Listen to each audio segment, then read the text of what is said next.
Up the mountain once before means we must go up the mountain once more with British sim racers. It's been a season of ups and downs with all the best kinds of drama, plenty of hilarious and exciting moments, mixed in with some of the biggest and best spills that we've seen in a long time. And we get to do it one more time in winter 2022. See, JP, I'm already that kind of giddy. I'm already excited. I'm ready to go. We've got race cars on the racetrack in Bathurst. It's going to be a good day. Hi, and welcome to Pit Stop TV and the BSRTC Winter Series in 2022. It's round 9 of 9 at Bathurst at the one, the only Mount Panorama Circuit. I'm Andrew Cardinale IV with JP Costa alongside, and JP, are you ready to crown a few more champions? Oh, absolutely. Tuesday was so much fun crowning 3 champions, and tonight's going to be no different, so I cannot wait to see what these boys have in store for us. Obviously, a more tricky car, as we mentioned, pre-broadcast, how tricky the TCRs are going to be up in the mountain, but I'm pretty sure these drivers, with the amount of practice they put in, they're definitely going to be ready for the challenge. It's going to be a fun one today for sure. I'm very, very excited. Very much looking forward to another bit of, 4 races. 4 15-minute races as per usual, as is the format here with BSR, and it's going to be a fun day of racing. Let's take a look first at your track map, of course, Mount Panorama Circuit. We know it. We love it. It's a lot like the rest of the circuits that we've seen this season. I think the only ones that we had to learn, JP, would have been Knock Hill, Snetterton, and maybe even Silverstone a little bit, just because it was that shorter configuration. But otherwise, it's Bathurst. We know it. We love it, and we're excited for racing. Oh, absolutely, and I'm pretty sure each and every single driver here knows it as well. We had the Bathurst 12 hours a few weeks ago, so they should be pretty accustomed to it. Unfortunately, I know, Andrew, you were accustomed to the track and a few of the walls, I've heard. Yeah, so, hey, but I wasn't alone. Andy McEwen, who ended up taking second in the championship on Tuesday, and Roger Morton, who's out here looking for an amateur championship. Yeah, they hit walls too. I just want to say, but yeah, I definitely, I did some damage to the car. Well, absolutely, but you're not alone. It's Bathurst. It's bound to happen with each and every single driver that touches, a wheel here. So hopefully we don't see that tonight, but I'm pretty sure we're going to see fantastic racing and a fantastic challenge that awaits the drivers. And obviously the championship is extremely close as well. Yeah, it's a lot closer than on Tuesday. There's a chance, I think, for Rob Baker to lose this championship, but it's not a large one, is it? Definitely still a pretty solid gap there for Rob Baker, but a few wrong races and a couple of wins maybe for Tom McMahon or even Adam Shepard, and this conversation changes a lot. If you look over to Pro-Am, it is a pretty healthy gap there for Shane Piggott. It's about the same distance for Rob Baker to Tom McMahon, but when you consider that they've got to battle through the pro guys and it's a little more difficult to make up points, it is a large gap for Nathan Davies to have to overcome. We'll have to see how that battle goes throughout the day, but it's certainly looking good for Shane Piggott. Of course, each of those drivers, in fact, each of the top 3 drivers, and you see Davies and Seal are actually tied. I know I only mentioned Nathan Davies actually in that breath of battling for this Pro-Am championship, but Michael Seal has just as good a chance as Nathan Davies has coming into today. Both tied at 446 points behind the overall points leader, and of course Shane Piggott only 275 back, so you can kind of do the math from there, but I do notice and I do like that each of those Pro-Am drivers have a win apiece. Oh, absolutely. It brings, I guess, a nice highlight, tied for points behind the leader, the Pro-Am leader, and obviously both of them have overall wins, so that's going to be an interesting challenge. And something you mentioned as well, Andrew, is a definitely possibility. Obviously, if you're just bland looking, just a 166 point gap between Tom McMahon and Rob Baker, you may think, oh, the championship is over, but remember on Tuesday when Liam Silkstone had an absolutely shocking final 4 races? It got a lot closer. Yes, it definitely did. Anything can still happen, especially with a larger field size. We're not up to those 30, 40 car counts that we had earlier in the season. You'll have that kind of drop off through any kind of racing season, but we do still have a large amount of cars. I want to say somewhere in the nature of about 25. That sounds about right to me with just looking at this allotment of drivers. So there are still a lot of points out there. Now, Craig Schill looks pretty good for the amateur championship, JP. It's a 200-point gap just about. In fact, 199 points between he and Roger Morton. It's going to be tough for Roger to do anything about that. Oh, absolutely. Unfortunately for Roger, obviously, it's definitely not out of reach. It's still in the possibility, but Obviously, Craig has to have the worst luck in the season, and obviously Roger Morton might have to win all races, but it's still possible. And I'm pretty sure with the performance that we have seen from the amateur drivers, I'm pretty sure seeing them in 15th place, obviously 9th place for Craig Schill, is still something worthy to take away from the championship, even if you do not win it. We'll let these guys be able to speak their minds and, well, through their race cars and see what they can do on the racetrack here in just a few moments. Qualifying underway, let's take a quick look then at the schedule this season. We've talked about it all season long. Since Donington Parkway back in December of 2021, through Brands Hatch, Spa, Daytona, Knock Hill, Snetterton, Silverstone, Brands Hatch one more time last week, and now Mount Panorama. It's a really solid allotment of racetracks, 9 really good days of racing, and, well, this is the 9th and final day of racing for BSRTC. Oh, absolutely, and it's really unfortunate that it's coming to an end, but as we mentioned Tuesday, it has been a long journey. If you think about it, oh, there goes my water bottle. If you think about it, it started on December 30th of last year, so it has been quite a journey, and I'm happy we had the opportunity. Obviously, I'm sad that it's ending today, but, it's going to be a fun finale, and I cannot wait to see what these guys have in store for next seasons, because this one was just so special. It's going to be a lot of fun to see how things change over the course of the next few weeks and what schedule they concoct up for us next season. I know I've gotten a little peek at some of their plans, but nothing is set in stone just yet, and I'm excited to see where things go. Tom McMahon, fastest currently in qualifying. Adam Shepard, second place. Let's go down to the racetrack and get a look, JP. And, oh boy. Tom McMahon at the top, Shepard second. Look at that, Chris Knox second, and then the rest of the top 10 gets rather colorful with blue and yellow. Yeah, absolutely. It's just really nice to see, and it's an interesting one, Andrew. Only 3 pro drivers in the top 10 is definitely difficult, definitely weird to see. And obviously, you can see in 5th place Roger Morton doing what he needs to do, which is getting pole of his class, just out qualifying Craig Schill. And obviously Tom as well. Tom is doing absolutely everything that he can in 1st place, and Rob Baker is not qualifying so far. So it's an interesting start of the 4 races and could definitely shake up a little bit of the championship, and I'm really enjoying what I'm seeing. Michael Seal and James Clark have both just gone faster. Seal up to the 6th position, knocking Roger Morton down a spot, and James Clark into the top 10, so a good run there for car number 6. In fact, it looks like maybe Michael Seal sniffing a bit of draft off of Jebsen, who was sniffing draft off of James Clark. So definitely these guys on the train, and that's how qualifying goes here at Bathurst. We have these kinds of open qualifying sessions where guys are able to use that slipstream, especially up the mountain straight and down the Conrad straight. That's just kind of how it goes. A few cars trying to get some laps in, those including Luke Kidsley, who had a connection issue in practice, lucky to get back in. Andrew Littler's out there. Glenn Humberstone and Sir Alan Thune, they both checked into the qualifying session, but have not started taking laps. Well, they have actually started taking laps. They have not completed any laps yet, as Kidsley goes 7th.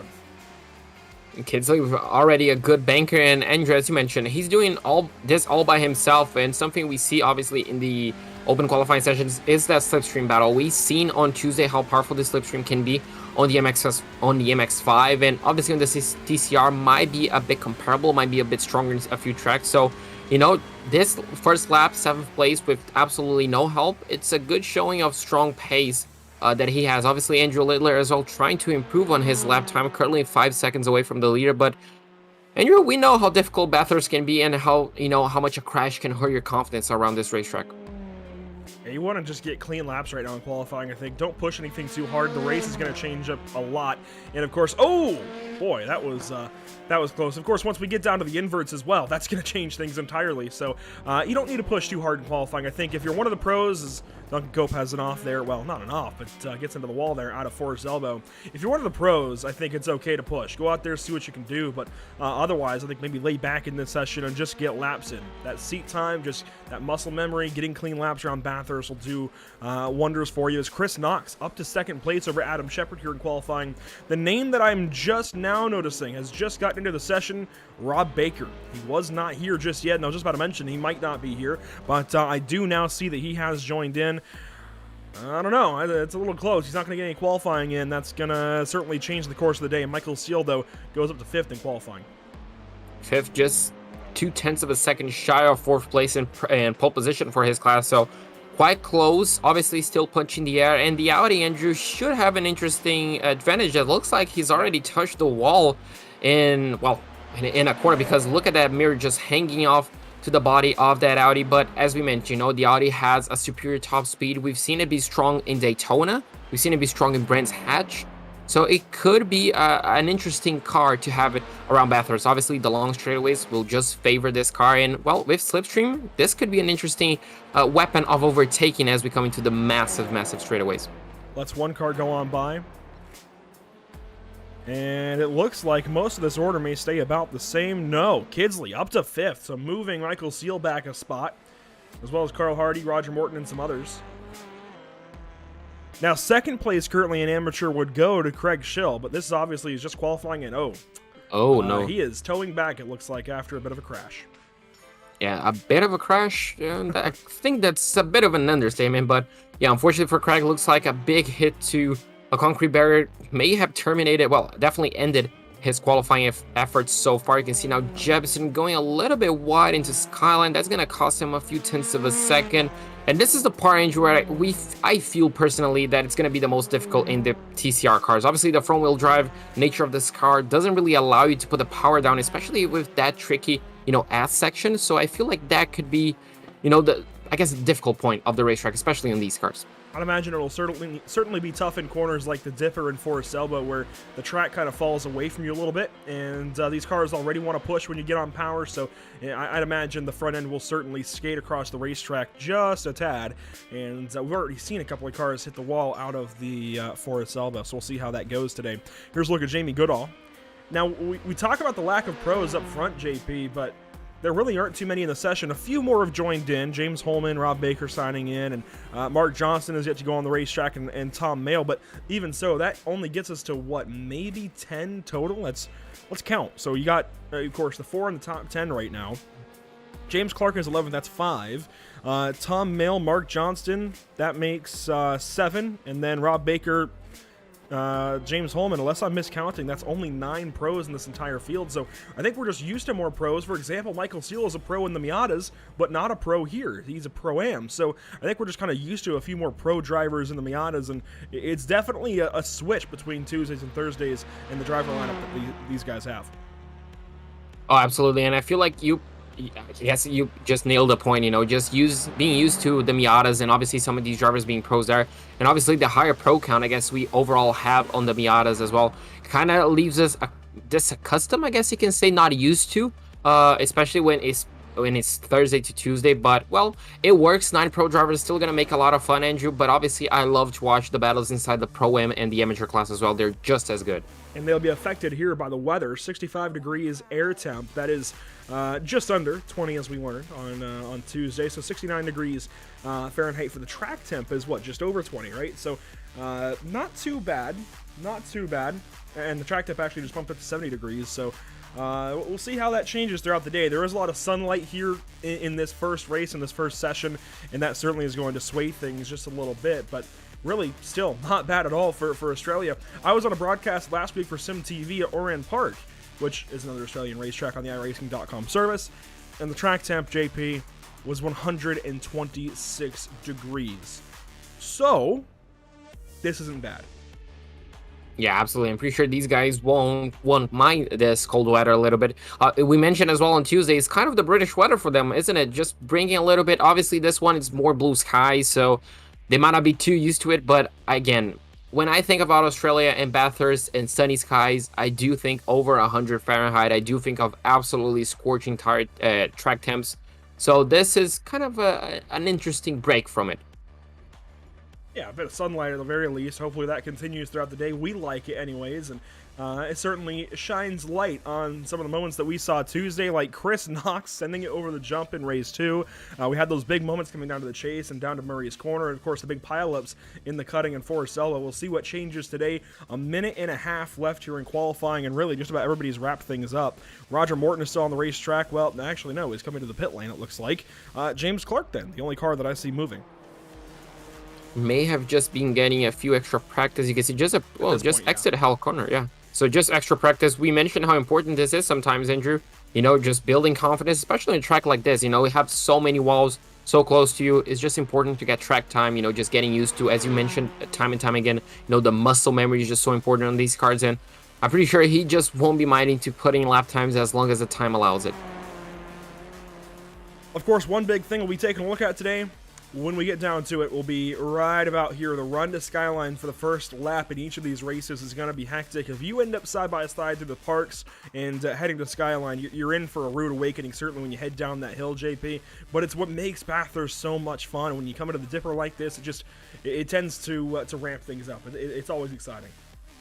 Oh, absolutely. This is just so tricky, and as we mentioned, if the front-wheel drive is going to be even more tricky, so I'm interested to see how they will react on track, especially in the first few laps as the tires are not yet to temperature.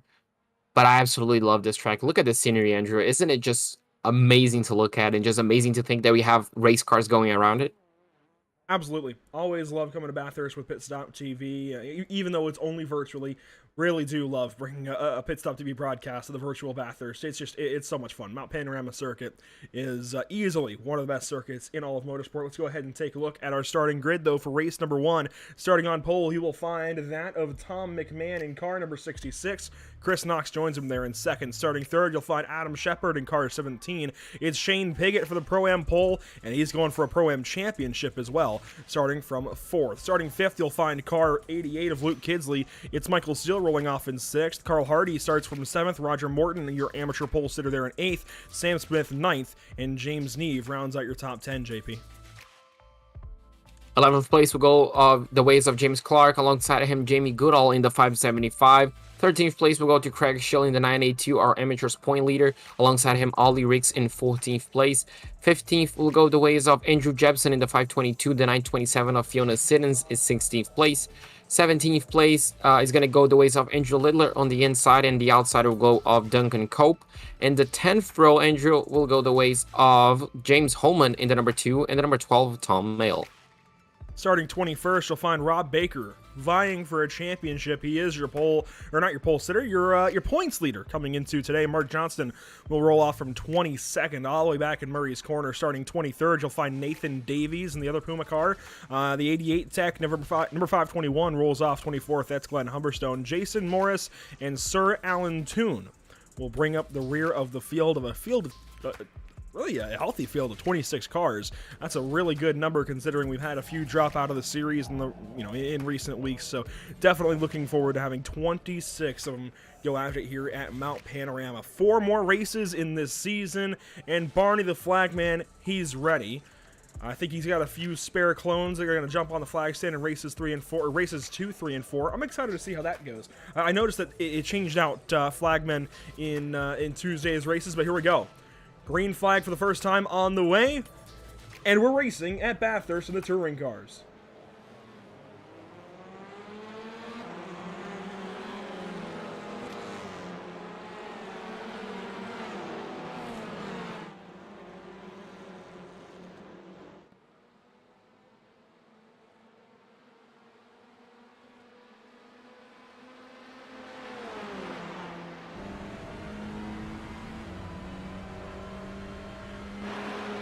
Up the mountain straight we'll go for the first time. Let's take a look back from Tom McMahon leading them all to quarry. And oh, Griffin's Banded. Oh, already a challenge there from Chris Knox all over the curbing there with the pedigree walls on that outside. You want to be careful. Everybody works on through Griffin's Bend, it looks like, for the first time without too much trouble. I think we're safe for now. Yeah, it might just be safe. Obviously, this corner is the trouble point sometimes. You can see Chris Knox, after attacking the leader, unfortunately loses second place, and we do have contact, Andrew. Rob Baker's in that. He has got some damage. The right side of that car, a little beat up. Your points leader with some trouble. Now, he's got drop weeks to fall back on, but you don't want to have to use them already. No, absolutely not. You definitely don't want to use them. He wants to win, obviously, on track, but unfortunately, not the best of starts. Looks like the car's still drivable, Andrew. I don't think there's any suspension damage or alignment damage. You can see the leader just absolutely driving away. Chris Knox in third place. You can see the rest of the field just going down the hill, and Andrew is kind of gingerly, but, we all need to have a safe lap 1, and it looks like that's what we're having. Somewhat safe lap 1, I'd say. A couple of Spyro cars come on through there at the end. Here's a look at the rest of the field. Ollie Ricks there in the middle of it. Jepson as well as Mark Johnson and Rob Baker have some trouble. A little bit of contact there. This is going to be a wild day of racing. Oh, absolutely. This is going to be so much fun. The leader, well, he's already checked out, so if he can keep that lead, he's going to be golden. As you can see now, the Audi looks like it's making moves down into the chase. You can see now the brake Carl is Hardy. on. Oh, big hit. Carl Hardy knocks Michael Seal off the racetrack, and now through the grass on the chase, he gets right back on in front of one of the... That's Craig Schill. Contact there with Craig Schill. Oh, my goodness. Lap 1 will go complete. Tom McMahon leads it. Oh, boy. Oh, boy, indeed. Looks like the pro leader in points has already had trouble in the amateur leader as well, as looks like the number 17 of Morris already has a bit of bad luck on the exit of the chase, looks like it. So I'm not quite sure if that was contact or he just spun by himself. But you can see already, Andrew, a 2.3 second gap between first and second place.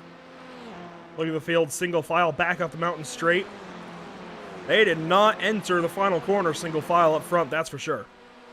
No, absolutely not. You can see a big distance between those guys. But this, Andrew, this is very close, and I really like to see... Look at this shot. Rob Baker in some trouble. He's got a challenge here from Johnston. Baker's going to let him have it for now.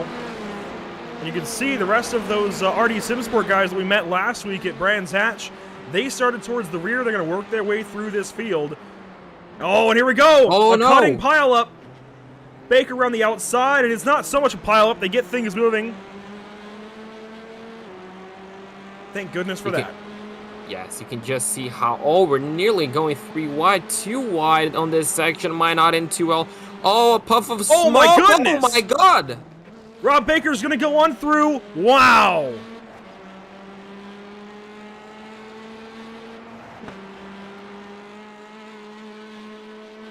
Nathan Davies is in trouble well further back.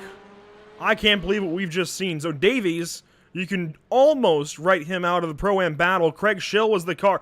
Our championship leader in AM has... This is... Oh, my goodness. Oh, no. Jason Morris. This is what Roger Morton needs. While leading in 8th place, mind you.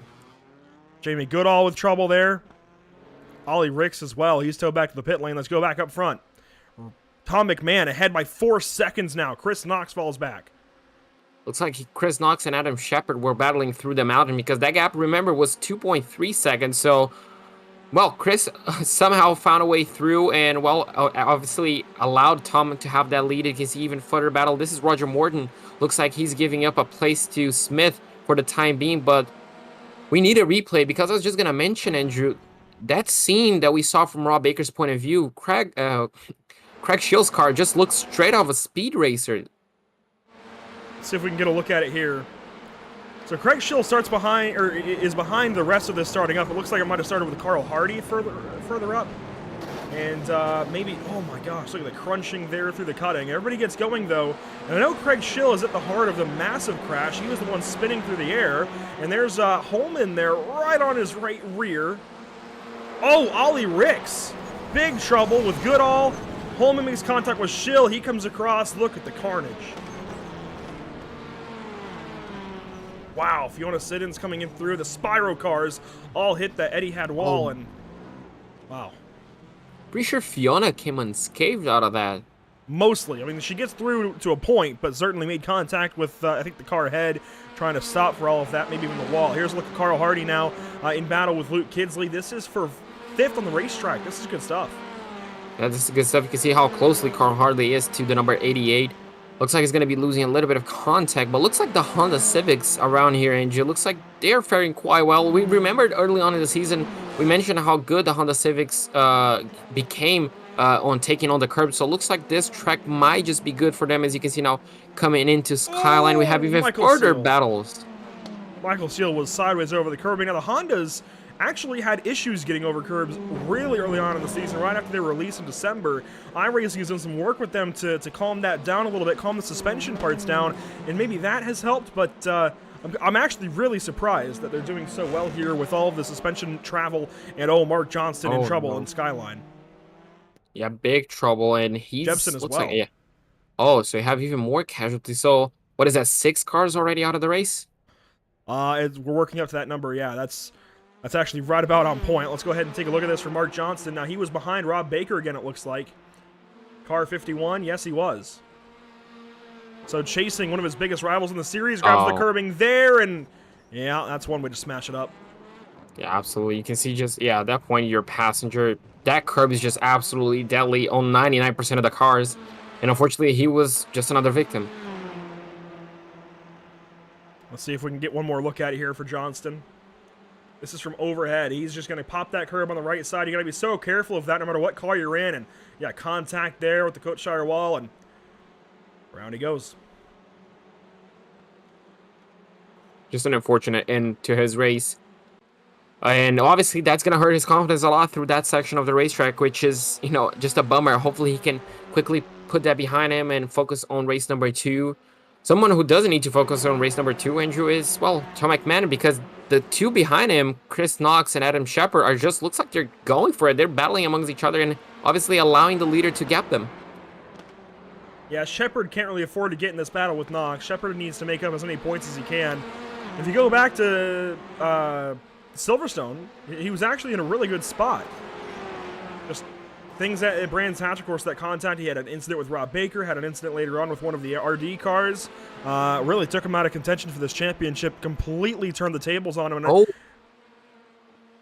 I heard an oh. I think he just kissed the wall quite badly. I don't think there was too much damage because his mirror is still on, but I'm pretty sure I saw that car kissing the barrier. That's par for the course here at Bathurst, let's be honest. Let's go further back. Luke Kidsley chasing down Carl Hardy, and he's got James Neve just behind. Kidsley, the highest of those Puma cars. Nathan Davies got taken out. Mark Johnson just crashed, so kind of carrying the banner for him today. And Rob Baker, points leader, in between a couple of RD SimSport drivers, trying to move his way through this field. How high can he go? Well, he's already up to 12th place. Obviously, we saw how cautious he was when we got that crash. You're just trying to, you know, not be involved in any sort of incidents, try to not carry any damage to his car, and so far it has been working. Looks like he's trying to get past Tom Mayle. Obviously, they're in pretty much equal machinery, just coming down the hill. He's going to look down the inside of the chase now as they head into the kink. The number 12 is going to fight it on the outside of the kink, and now he's going to have the inside, and under heavy braking. Do they keep it cleanly? Yes, they do, and what a move from the number 51. Good pass there. James Holman now going to try and square up with his teammate Tom Mayle. Maybe have a battle, maybe push him. Holman in an Audi, Mayle in a Hyundai. And I've really enjoyed the manufacturer battles, the differences between these cars all season long. It's really fascinating. You know, obviously a lot of these guys have a lot more experience with touring cars than we do, JP, but just being able to kind of document through this season which car has kind of been a little better and learn that the Audi is so good on the straightaways, it's been exciting. Oh, absolutely. Remember on the first race of the season, we mentioned how many Hyundais we had. We had a few lesser Hondas, and then we just had 1 or 2 Audis. And then when it came to Daytona, those 1 or 2 Audis absolutely dominated. They were just so strong. Unfortunately, Luke Kidsley looks like just lost a position to James Neve. But yeah, as you mentioned, you know, the swing in performance from car to car to track is just fascinating, and it's just so fun to watch, to see, you know, a car just shining on their own territory. Look there at Kidsley. James Neve making that pass, one of the Pro-Am drivers. He's third in class, but ooh, scrapes the wall there. Kidsley got close. That was really close to the wall. I'm pretty sure you couldn't put a hair between that. So he's going to be counting his luck. You can see number 23, Chris Knox, still trying to get past Shepard. Looks like as soon as he can get, he can overtake Shepard, he just loses. Oh, that was a kiss in the barrier as well. That was real close. Yeah, Miatas are one thing here. GT3 cars are one thing here. I admire these guys for having the fortitude to take touring cars around this place 4 times for 15 minutes apiece. We're expecting 7 laps in this race, 1 more than we had yesterday, or not yesterday, but on Tuesday. Roger Morton, Michael Seal coming together here. It's going to be an interesting battle to follow. You can see the Honda of Roger Morton in 10th place. Looks like one of each car in this battle. Oh yeah, that's nice to see. You can see just how much the Audi is closing, even with the slipstream. You can see the extra power coming in, and you can see just going around the outside, trying to get a position now into the inside into the braking zone. They're gonna make a bit of contact. He was looks like Michaels. He was really forced into the curb. He's gonna have the outside line for this, but on the final corner, Andrew, he's gonna have the inside line. And look at Roger Morton. Yeah, Roger poking his nose in there. Roger's 10th currently overall, leading in amateur. And his nearest competition is well behind him to the tune of 20 seconds in Duncan Cope. Now, there is some battle up ahead between your Pro-Am race leaders. Hardy and Piggott were going after it. Hardy's now got the race lead, in fact, so Shane Piggott maybe a slide in this race. Yeah, maybe. Well, they're going to battle. You can see Neve as well join in. It looks like Neve has the pace because he got past Luke Kidsley and really quickly closed up to the back of Shane Piggott. So I wouldn't be surprised if he saw a move really soon by Neve, and you can see kind of forcing Piggott to go really deep on the braking, maybe just trying to force a mistake from the driver ahead of him.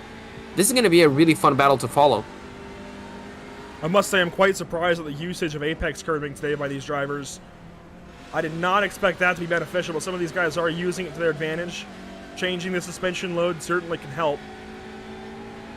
We're right on board here with James Neve, one of the Hyundais, following a Hyundai in Shane Piggott. A Honda taking the race lead. Again, the Hondas, they look pretty good today. I'm surprised. Yeah, absolutely. It's kind of, yeah, as you mentioned, a surprise to see the Hondas doing so well, but it's fun to see. I absolutely love to see another manufacturer taking the lead and being the powerful car. But obviously, it's not all about the car, Andrew. We all know in racing you need both things to excel. Right now, Carl Hardy is excelling. He's doing great. Really good race he's putting together. These guys are some 15 seconds behind our race leader, though. So certainly those incidents earlier on sorted things out in weird ways. Rob Baker, we talked a lot about him earlier on. He has set sail from the RD Simsport drivers. It seems like they had something going really well at Brands Hatch and maybe not so strong today. Baker, though, has gone from 21st. Is it 21st? Yes, 21st to 11th. That's 10 positions. That's half the field that he's passed, JP. That's impressive. That's absolutely impressive, and that's so far.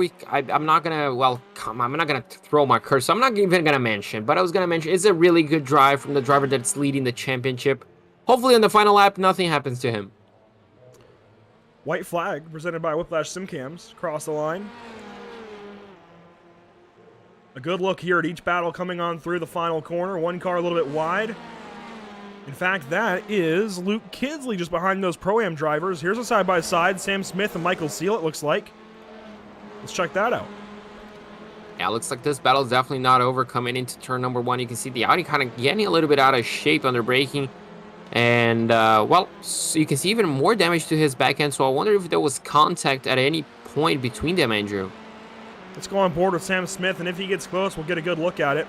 Now, Roger Morton is just behind Sam, but I don't think he's going to be able to challenge into Griffin's Bend just yet. Maybe later on in the lap, and you can see the crinkled green chrome 57 there, or 557 rather. Yeah, you see that bumper just has some damage. Definitely been some kind of contact, but that could have been in all of the mess up earlier through the cutting and other corners, so we don't know that that's been recent. As this battle for 8th goes on. Tom McMahon up ahead. He's got 8.7 seconds back to second place, Adam Shepard. He has definitely driven away. And this is a really, really, I think, big win for Tom to set the tone for the day. Absolutely. At this point, it's just a Sunday drive for him, I dare say, because has just been absolutely controlling the pace, and he hasn't slowed down at all, Andrew, which is really surprising. He hasn't really taken it too easy after, getting a good gap to Adam Shepard and Chris Knox. He has been pushing since lap 1, which is a really good sign of strength for things to come. And obviously, that's what he has to do on the final round of the season to try and get those points back to the championship leader. Oh, a bit of contact there for Kidsley, but here's your Pro-Am leader as they head down Conrad for the final time in race number 1. And your amateur leader, well, so Carl Hardy leading in Pro-Am pretty convincingly as well. And here's Roger Morton. So you're going to have two Spyro teams, two Result Clothing teams taking wins here. As Chris Knox actually, he did the jump again, and that will earn himself a penalty.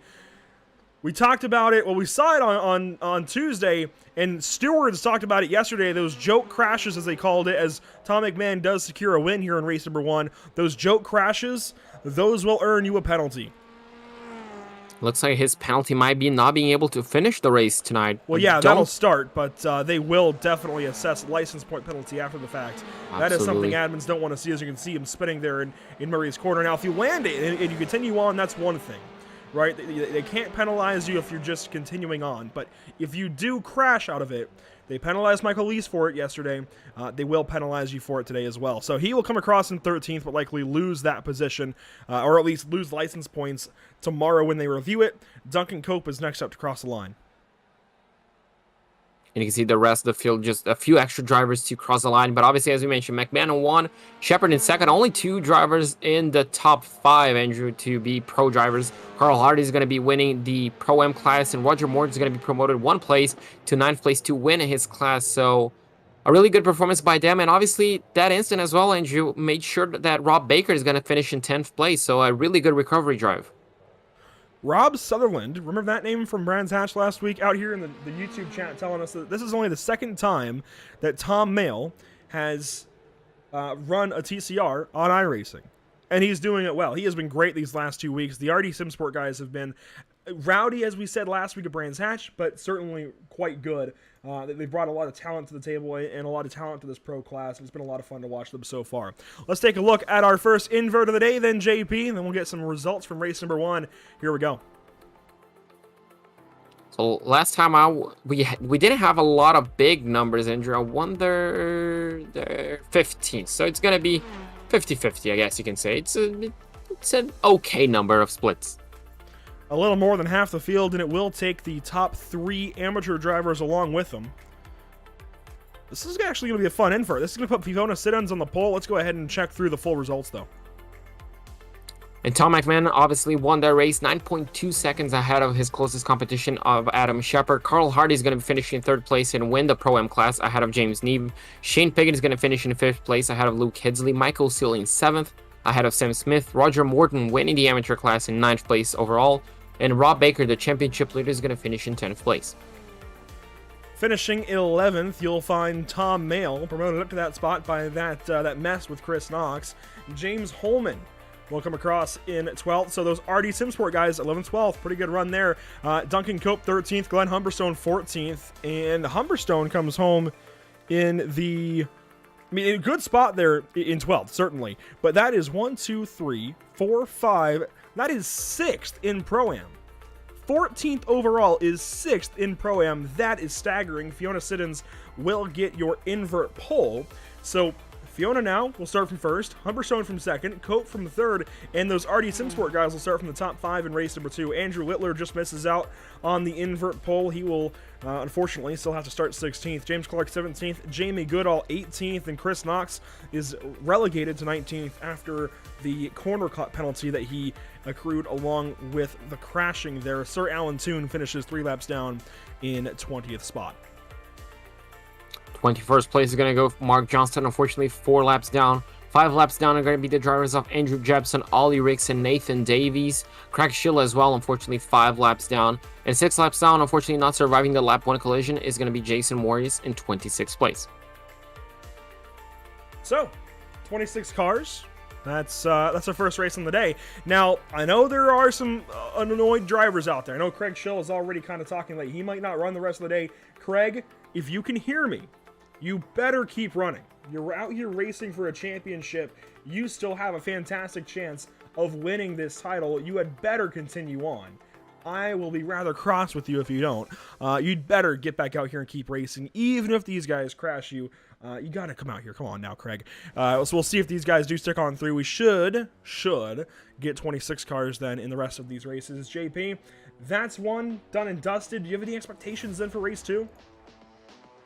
Oh, it's gonna be a fun one. Obviously, the invert is gonna make things trickier, and I'm interested. My eyes are gonna be on Tom. You know, seeing what he can do, fighting traffic, and obviously trying to come back from the field. That's gonna be fun to watch.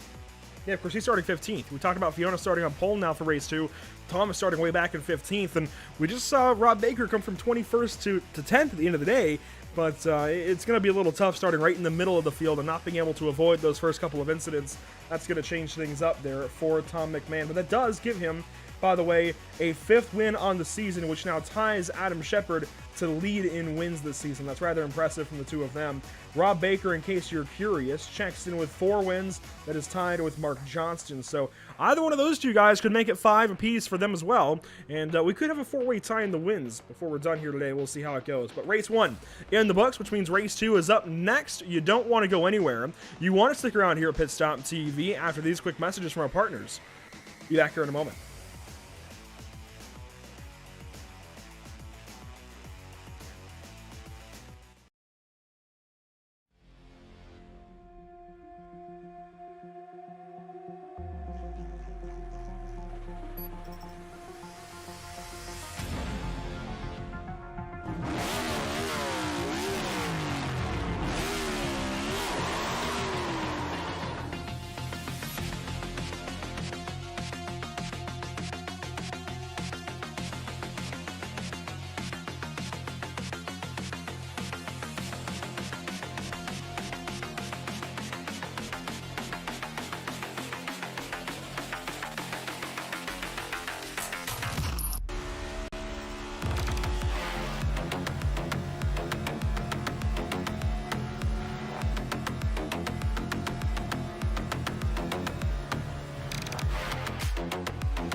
Have you found yourself trying to hide your joy because you're unhappy with your teeth? Your smile is the first feature noticed in an interview, on a date, or in family photos. We want you to be able to shine bright as your best self, and our teeth whitening system is the perfect step toward restoring your confidence.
without further ado, let's get right back to it. Race number 2 is on the way, JP, and we have flipped the top 15 finishers from race 1, as per usual. At least, you know, flipping the top finishers and getting an invert. It's going to be a lot of fun. I know we say that all the time. It's always going to be a lot of fun, right? But this really is going to be a lot of fun, I think.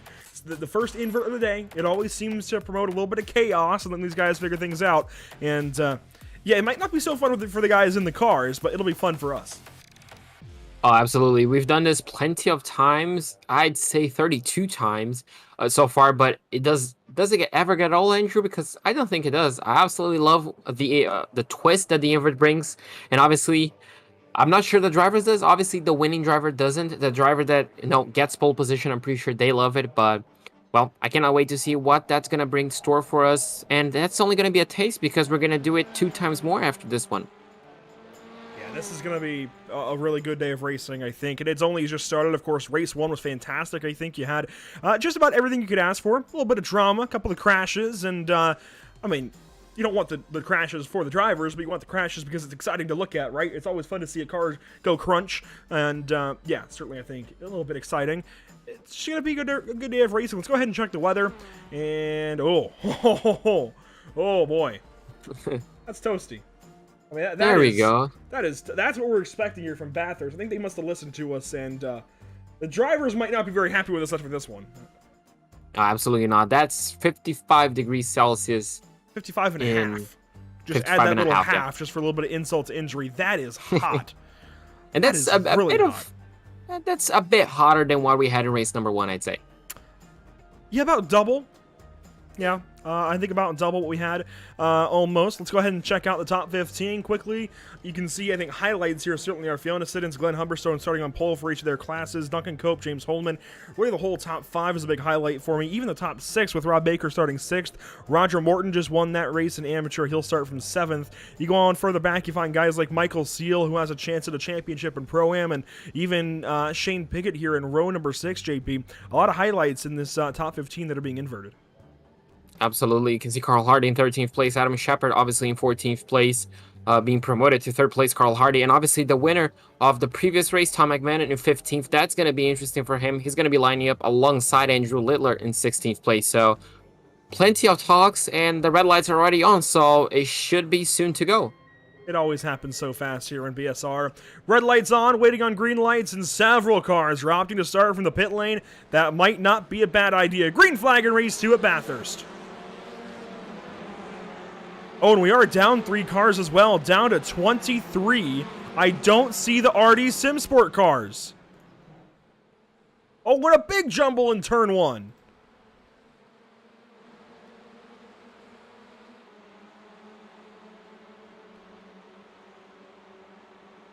So up the mountain straight we'll go for the first time, JP.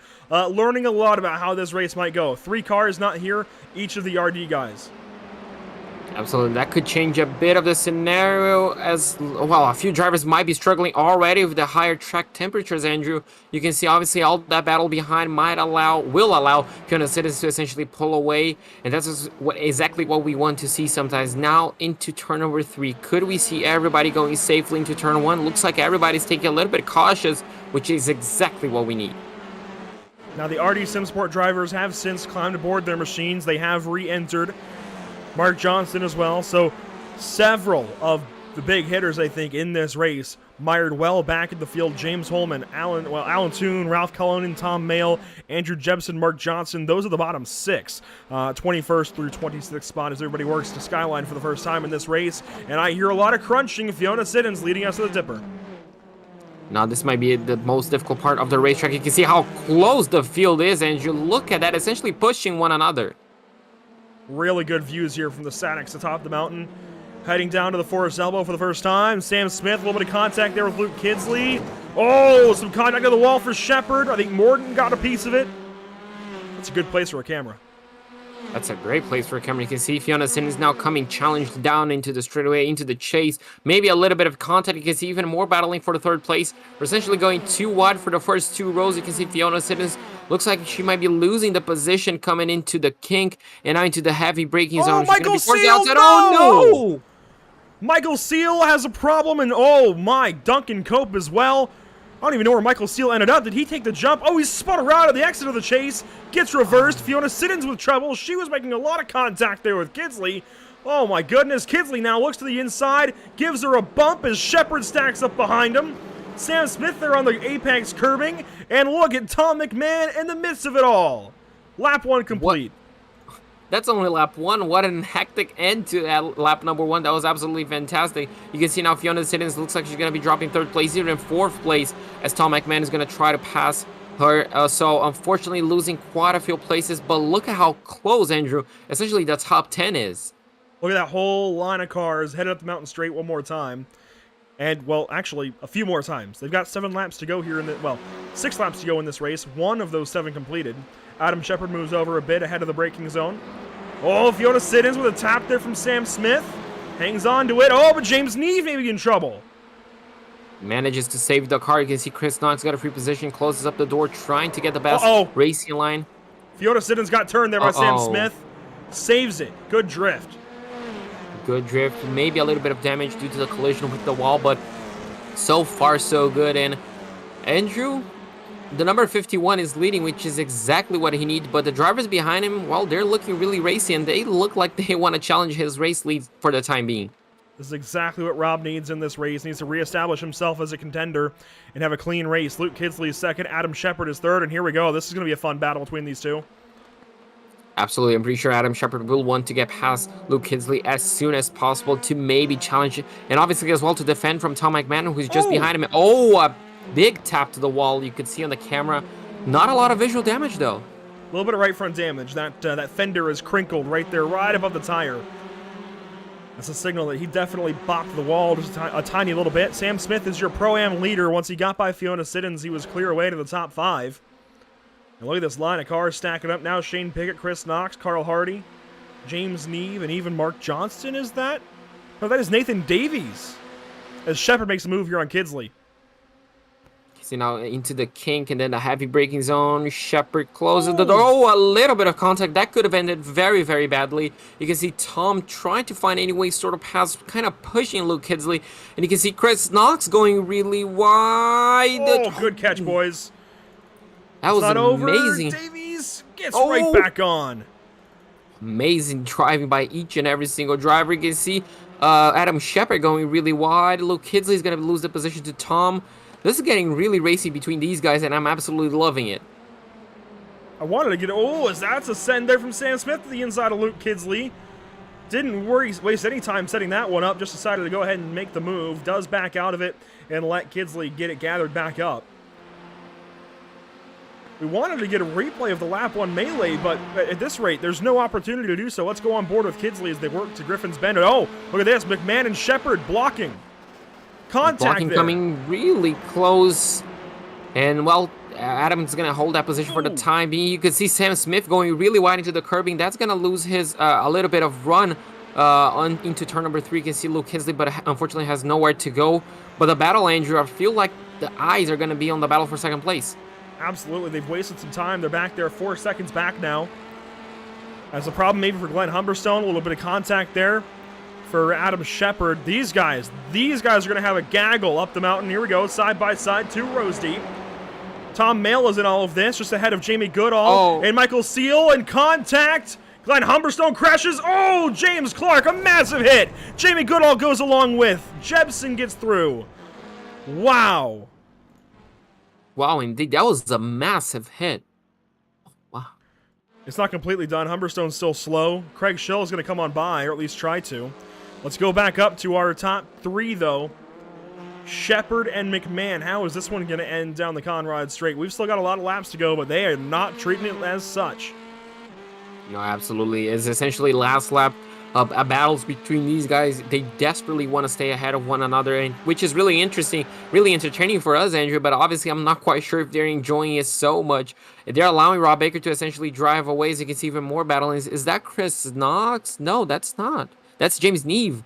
Looks like he's trying to battle Nathan Davies, but unfortunately they're not going to go through. You can see now this battle, Fiona Siddons going really wide. Chris Knox, we might even see close to 3 wide action. Chris Knox trying to go around the outside, unfortunately did not manage to do so, but wow. But battle for position. Goodness! Oh, no!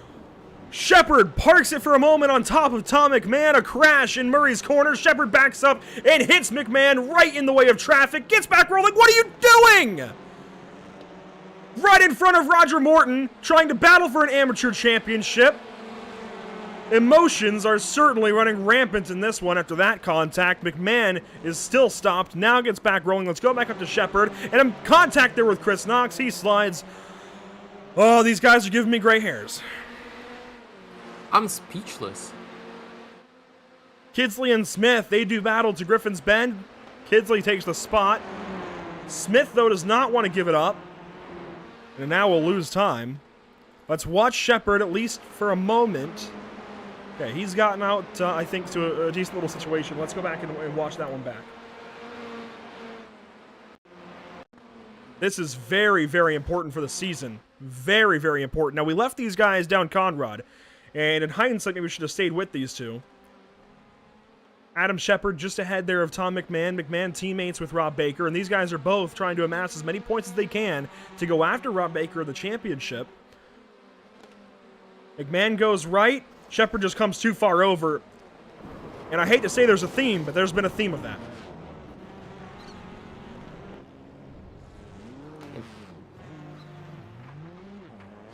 Wow. And that contact there pulled out right in front of Roger Morton and Chris Knox. Now, in replay, it's not quite as bad as I thought it was going to be. And I thought when he pulled out in front of them, it was going to be a massive, massive crash again. No, luckily for him and for the other drivers, a bit of defensive driving happened. So a bigger crash was avoided. But unfortunately, that was just not nice to see from, I guess, anyone's point of view. That was big. That was big. Yeah, that's a good word. And now, obviously, coming back, Fiona Siddons looks like, unfortunately, falling under pressure from Ollie Riggs. This is a battle for 9th place. Ollie's going to go down the inside of the King, kind of cutting the corner a little bit, Andrew. I wonder if that's going to be maybe a slowdown. I don't think so. But Fiona Siddons is going to be going to the outside. Oh, Ollie going really wide. Chris Knox threading the needle. James Holman on the grass. That's a proper pass in the grass. Absolutely. That was amazing to see. And now around the outside of Fiona trying to make that move work. Couldn't really do it. Michael Sue trying to get in the action. Ollie Riggs. Finally, a big slip up there. That was some big contact with the wall. The car looks okay, but it lost a lot of time and likely knocked a little bit of alignment out. Here's these guys up front. They're not, well, just ahead of these guys. Fiona Siddons losing a couple more spots as the RD SimSport drivers get to her. And, here we go. Mark Johnson down the pit lane. Problems there for car 56.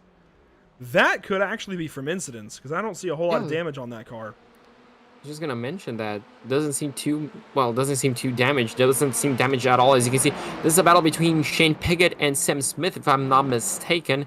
This is a battle for the podium. Oh, Luke Hidsley kind of hits the wall there on the exit. But these two, Andrew, this is gonna be an interesting battle, and that's not only for the podium, but also, yes, for a win on their class. Let's ride on board with Carl Hardy, who just won the Pro-Am race number 1. He's been on a great performance. He's done great today. What a performance for him so far. Obviously, it's only race number 2, but he won the previous race, and look at him. He's within. Yeah, he's just in contention to win again. And look at the fact that we've got 6 Pro-Am drivers in the top 10 overall. That is remarkable. That is amazing to see, and I absolutely love it. Obviously, Roger Morton as well now leading the amateur class as well. He's doing fantastic as well, so he's doing what he needs to do. And, well, I mean, I feel like we need to keep an eye on this battle. You can see now Carl Hardy looks like he lost a little bit of time on the middle part of the mountain, but coming down the straightaway, he's just going to be on the edge of the slipstream, I believe. So he should be able to reel these guys back. And we don't have a points update just yet. It looks like no additions were made to the points. So Michael Seal, if you're watching this while racing, that would be cool if you can do it between races 2 and 3, but no updates just yet. We'll let you know if there are any between these next races, as there's only 3 minutes to go in race number 2. Sam Smith and Shane Piggott very close. Other battles throughout the field. Here we go. Holman and Seal. A couple of Audis down the hill. And Holman takes that spot away from Michael Seal. That is good for a top 10 now. So add one more pro to the top 10 as Seal gets a really good run out of the corner. Gives him a shot there, and they'll keep racing. They'll definitely keep racing. You can see a bit of flashing headlights, so maybe a little bit of frustration on Michael Seal. He's going to be losing yet another spot. Oh, a bit of contact there. He won't will like he that. hit the tire barrier? Oh, he will again. So another flash of headlights. So, yeah, frustration for Michael Seal, unfortunately losing 2 spots and carrying a bit of damage on his Audi as well. Yeah, that's going to hurt his chances for the Pro-Am Championship, certainly. Now, a reminder, he's racing. In fact, he's tied with Nathan Davies into today, and Nathan Davies is actually in 6th. So it's a really good race so far for Davies. You can see Mail swerving a little bit, maybe not too happy either with Michael Seal. Just those little things that drivers do that you can kind of pick up on them, especially if you've had enough opportunities to race yourself, as Ollie Ricks and Fiona Siddons have another battle to Griffin's Bend. But those little things that you watch for from these drivers, you can tell when they're upset. Yes, absolutely. You can tell. He's even more battling. This is Carl Hardy and Nathan Davies, and Nathan's going to hit the wall. Can he save it? Yes, he can. But it's just so dangerous, Andrew, to go side by side on that section of the racetrack. Yeah, once you clear the cutting, you want to get single file ideally. There's just so little racing room, and especially with these slightly wider TCR cars compared to the Miatas, you may as well just get single file, ride in a line, and wait for a mistake. Absolutely. If you're on the outside and just behind the driver in front, there's absolutely no point, in my opinion, is you're just creating the possibility of a massive crash and ending your race. So, get really close. He's going to go down the inside. There's going to be contact. Carl Hardy saves the car. But this is an interesting battle now developing, and James Neve is going to be, getting really close to them as well. That was forcing your way through if I've ever seen it. Nathan Davies takes that spot away. That's good for 5th on the racetrack, and he needs the points. Carl Hardy is much further down the order. Hardy's not in contention for the championship, but obviously still wants to win races if he can. Won that first race. We'll have a move here into the chase, maybe. No, sits back. And he hits. Oh, no. Hits Nathan Davies, sends him through the apex. Hardy's going to take that spot back. Maybe Nathan Davies back through the grass and gets back on, but he'll have to give some time up. Oh, absolutely. I wonder if Carl Hardy will wait for him. Looks like they're going to be battling, and James Neve is going to be trying to look around the outside of Carl Hardy. But looks like Nathan's not slowing down too much for the penalty, for the time penalty. He might have bled just enough time there in the braking zone, holding these guys up a little bit. Backs right up to them and holds on to 5th for now. James Neve right behind. And a couple of Pro-Ams doing battle for 2nd. Actually, a Pro-Am and a Pro. No, sorry, that is for 3rd. Shane Piggott and Sam Smith, they are side by side of the mountain straight. Yeah, they're just going uphill. You can see this is going to be an interesting spot. Obviously, the driver on the inside has the advantage coming into the braking zone. Most likely going to be holding that position. You can see Shane Piggott. They're going to go side by side. So Sam Smith definitely tried to. James Neve as well trying to get the position, but he's going to be losing probably the position to Carl Hardy in the process. You can see now they just follow back in single line. You can see now there James Neve and Carl Hardy. Carl going really deep on their braking. Can he hold it around the outside? Yes, he can. But Neve might just get a better exit, and they might just go side by side, Andrew. No, Carl Hardy clears him, so single file through the mountain. It is officially now the white flag presented by there we go, contact. Jebsen gets turned around by Fiona Siddons. That's rather unfortunate for Andrew Jebsen there, parked in the outside wall in the cutting, and going to take a long time to get back rolling, I think, for that car. Might even just tow back to the pit lane. But this is the white flag presented by Whiplash Sim Cams. And here's a look at our race leader already into Forest Elbow and headed back down Conrad. And this is going to be a statement win for Rob Baker so long as he doesn't have a mistake in the chase. Absolutely. So far, he just has to nurse 2 braking zones to win his race. And obviously, Andrew, coming closer and closer to that championship. He's done everything he can, and obviously kind of got helped by the incident between Adam Shepard and Tom McMahon. So it has gone his way on race number 2. Yeah, it really helped. So it has come his way on race number 2. Obviously, still 2 races to go. You can see just how much Tom was hurt on that battle. Looks like he's trying to navigate through Fiona Siddons. That's going to be a battle for 13th place. Back up front to our race leader and our soon-to-be race winner for race number 2. It is all Rob Baker out front. Congratulations, Rob Baker, for a race win on the day in race number 2. McMahon battling with Siddons. Let's take a look at this. This is important for the championship. 3 wide, and Adam Shepard's just behind these guys. McMahon gets by them all. That is good for 13th. Let's go back to our speed shot, though, and watch these guys cross the line. Good battle there with, that was Roger Morton taking the race win in amateur, just ahead of James Holman and Chris Knox overall. And here we go. Those battles we were just watching, they've backed themselves up. A lot of battling to Tom McMahon. I think they might have had a crash. Definitely they had a crash. Yeah, where's Fiona Siddons? 19th place. Oh, that car is destroyed. Oh, that car is just destroyed, crabbing a lot. So something definitely happened again, Andrew. Looks like as soon as we cut the cameras, something happens and something big happened to Fiona, unfortunately. That's the way it usually goes. So everybody comes across the line, finishes up race number 2. As Jebsen did take the tow, it looks like. And yes, indeed he did. That means we can go ahead and take a look at our second invert on the day here in just one moment. Let's go ahead and pull that up. JP, call it now. What number is going to be? 21. Let's go. 21. That would be chaotic. That would go all the way back. In fact, it would not include 21st of Mark Johnston, but it's actually not going to include him anyway. It's only 16 there. So Andrew Littler, who missed out last race, finished 16th, started this race in 16th, will finish 16th again, but this time get the invert. So flip the wheel around and he will start on pole. Oh. JP, guess who that puts second place now for the start of race 2, or race 3? Adam Shepard? Adam Shepard. You know who it puts fourth? Ooh. Tom McMahon. Tom McMahon. Well, let's check out your unofficial race results from race 2. So Rob Baker obviously won race number 2. That's going to give him a huge boost in the championship, but unfortunately is going to start from 16th place on race number 3. Luke Hisley is going to finish in 2nd place, Shane Piggott in 3rd place, and winning the Pro-Am class ahead of Sam Smith and Nathan Davies. Carl Hart is going to finish in 6th place, James Neven 7th, and Roger Morton in 8th place.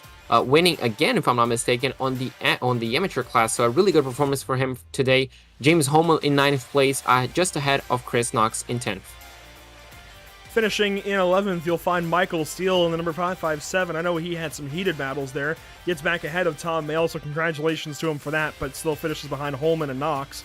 Tom Mayle does finish 12th, matching his car number. Tom McMahon will finish 13th in this race, and then you get down to the nitty-gritty of these results, really, and how we're going to change the order around. McMahon will now start in 4th for race 3. Shepard will start just ahead of him, while on the other side of the racetrack, you'll find Ollie Rick starting just behind Andrew Littler. So a couple of pros that just had a crash in Murray's corner will start from 2nd and 4th, and Andrew Littler and Ollie Rick, a couple of amateur drivers, will have the opportunity to start from 1st and 3rd, should they accept it.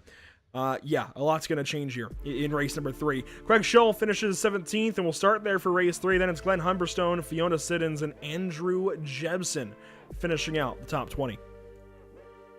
21st place will go the ways of Mark Johnston, 3 laps down. James Clark, unfortunately, 4 laps down. 5 laps down is Jamie Goodall in 23rd place, and Sir Alan Toon in 24th. Duncan Copeland and Ralph Cullingham, unfortunately, 6 laps downs for both of them in 25th and 26th place. It's looking good for each class leader coming into the day. Points are getting sorted out. It's certainly not sorted. And I'm going to let this all refresh and decipher it the best I can. So Rob Baker now is going to have just about 100 points to Adam Shepard. And it's going to be another 32 points back to Tom McMahon. So they are very, very close now. That first race for Rob Baker is doing some damage to his season. It's still over 100 points for Shane Piggott back to Nathan Davies. Michael Steele, I think, is just about written out of it, but not officially out. He can certainly rally here in these last 2 races. In amateur, I don't think that's going to change at all. I think Craig Schill has got that championship still over 200, or well, just under 200 points actually, back to Roger Morton. It would take a lot to change those results, though, as he sits 10th in the overall standings. Carl Hardy has moved up into the top 10. Really good stuff from him today. Boy, these points. JP, are you looking at this with me? On the overall spreadsheet? Yeah, this is really, really interesting, actually. Sir Alan Toon, just by being here today, has taken a couple of spots, it looks like, in the points, up to 21st. James Clark is 20th. Lee Holmes has dropped back, not being here today. Ollie Ricks is into 18th. And I think in this next race, Fiona Siddons and Ollie Ricks might actually be able to pass Aaron Rose for an extra position. Sam Smith is 15th. Roger Morton 14th. Very, very, very good stuff. Boy, the points are going to get fun here in the next couple of races, which means we are ready then to go ahead and flip things around. Your top 16 are getting inverted for race number 3, and we'll be right back to you in a few moments. But before we do that, you know what, JP, I gotta ask, who wins this next race, and who has a moment that we've seen like Adam Shepard and Tom McMahon in that race? Oh, I'll put you on the spot, big time on the spot. I think Adam Shepard's gonna win the race, but we're gonna have a moment between him and Tom again. Ooh. Now, how about Rob Baker coming back from 16th? Does he get it? Or does he get into the top 10 at least, or into the top 5? He's gonna finish in 6th place. There we go. So up 10 if that cements, if that cements itself, I'm running to get a lottery ticket. So if you don't see me for race number 4, that's why. That would be something. That would definitely be something. So just for the record, what JP would need for that is an Adam Shepard victory, a bit of contact, an incident between he and Tom McMahon, and for Rob Baker to finish 6th in this next race, race number 3. You know, I mean, it's certainly all possible. All very possible, I gotta say, but I don't know. We never really do with these guys. They seem to throw curveballs at us every single week, and we go right back to the same cliche line that we always use, JP. It's gonna be fun. We'll join you in just a few more moments for race number 3 of 4 on the day. The championship is coming to a close, and there's a whole lot of drama along with it.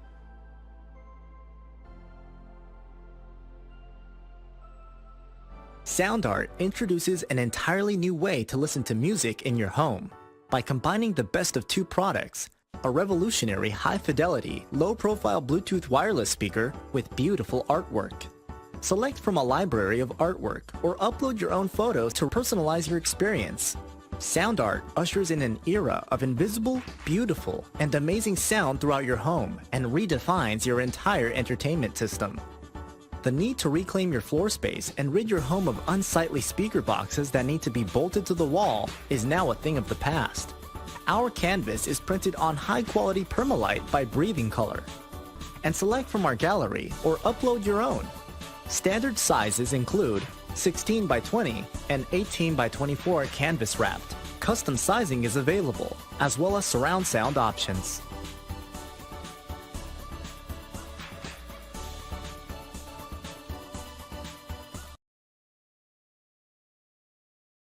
After months of quarantine, we're all interested in how we can become our best self. The team at Permanent Makeup and Cryo is here to help you get the flawless makeup look every day without the extra effort or time. When it comes to your appearance, you deserve the best care that money can buy.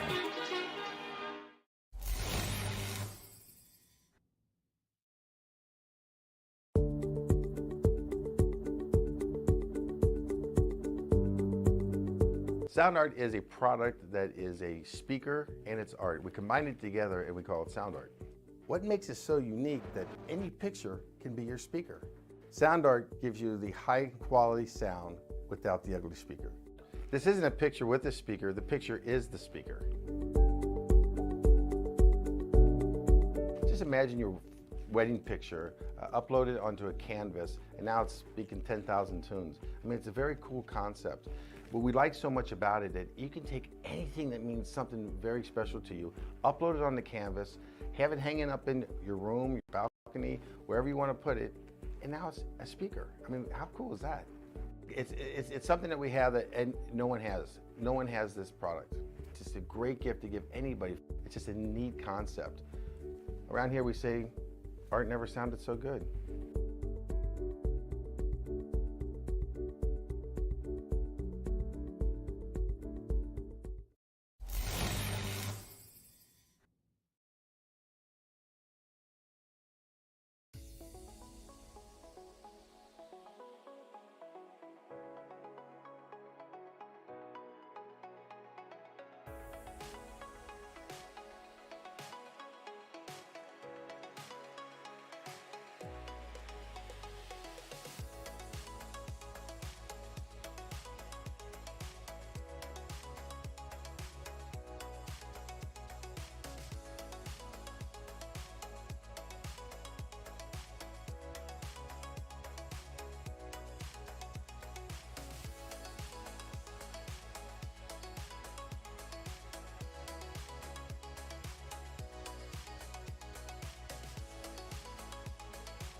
Welcome back to the virtual Mount Panorama. The mountain has been anything but calm today, JP, and it looks so calm and serene in this B-roll. Looks so good in these clips around the racetrack.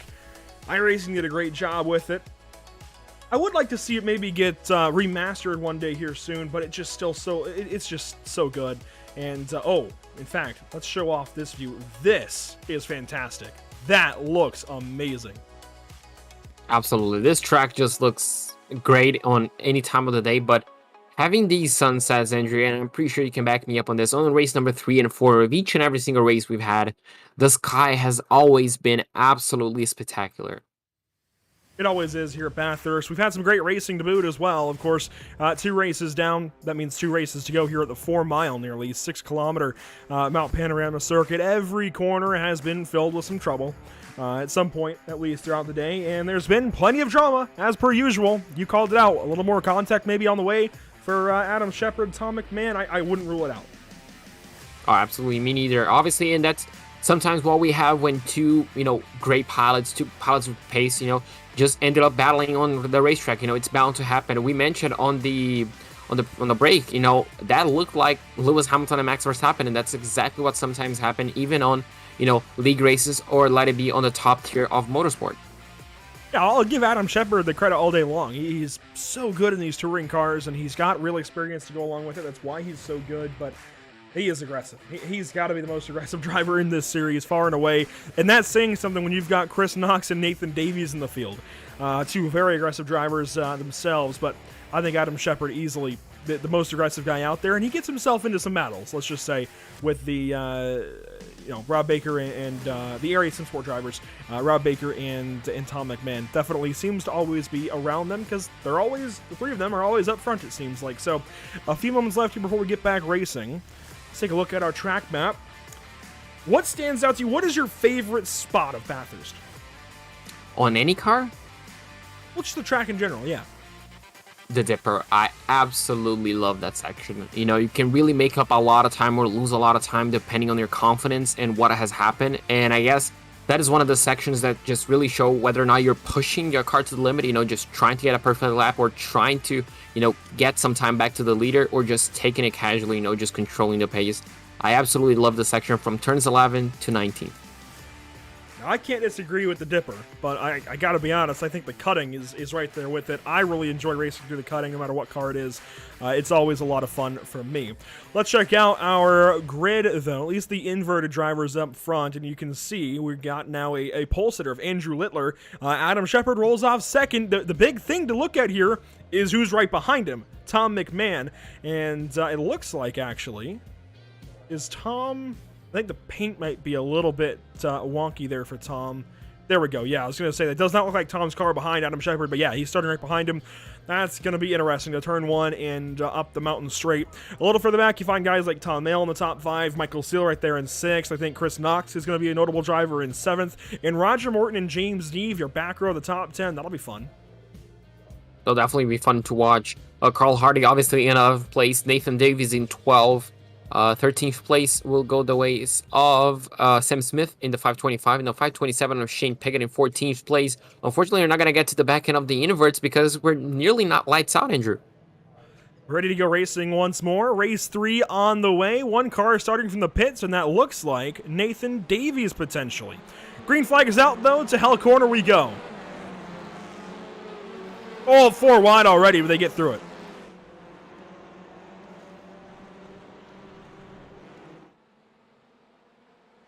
Adam Shepard escapes the first corner with the race lead, gets by those couple of amateur drivers.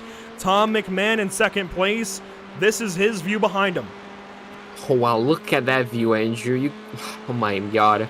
Just going 2 wide and 2 wide behind. That's gonna be safe, I'm pretty sure, for some of these drivers. You can see Michael Seal clearing their car. Chris Knox as well. Unfortunately, for force down the outside, you're bound to lose that position. Back to the static as the field works into the cutting for the first time.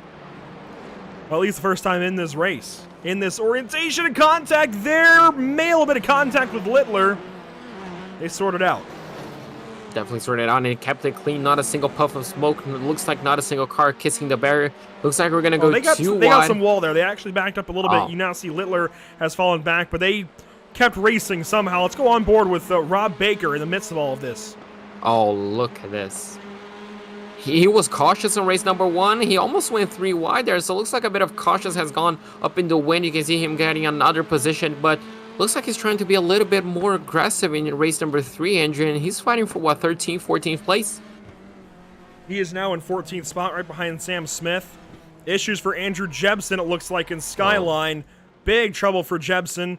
Alan Toon will come on through. Humberstone may have had some damage. Yeah, look at the Humberstone damage there. Back up front, Shepard and McMahon down Conrad for the first time as a pair in front of the field. Well, they're getting first and second, Andrew. Yeah, hopefully my curse doesn't come alive this race. I hope they're going to have a fun and clean battle. But they're catching up, and I wonder right now if Tom really just has that pace on clear air, because he's closing in a little bit. So I wonder if he can close just enough to get past. But look at this battle we have further behind. And Rob Baker was sideways through the kink, now to the chase. Oh! That might come back. That, in the incident review, might come back to bite Rob Baker. Shoves himself to the inside of James Neve, and there is contact, resulting in Neve losing a lot of time. That will most certainly, I think, garner a protest. That's unfortunate. That's unfortunate. You can see James Neve being really cautious on the rejoin. But this is how things stands right now. Adam Shepard leading Tom McMahon by 0.4 of a second. You can see further battles on the rest of the top 10.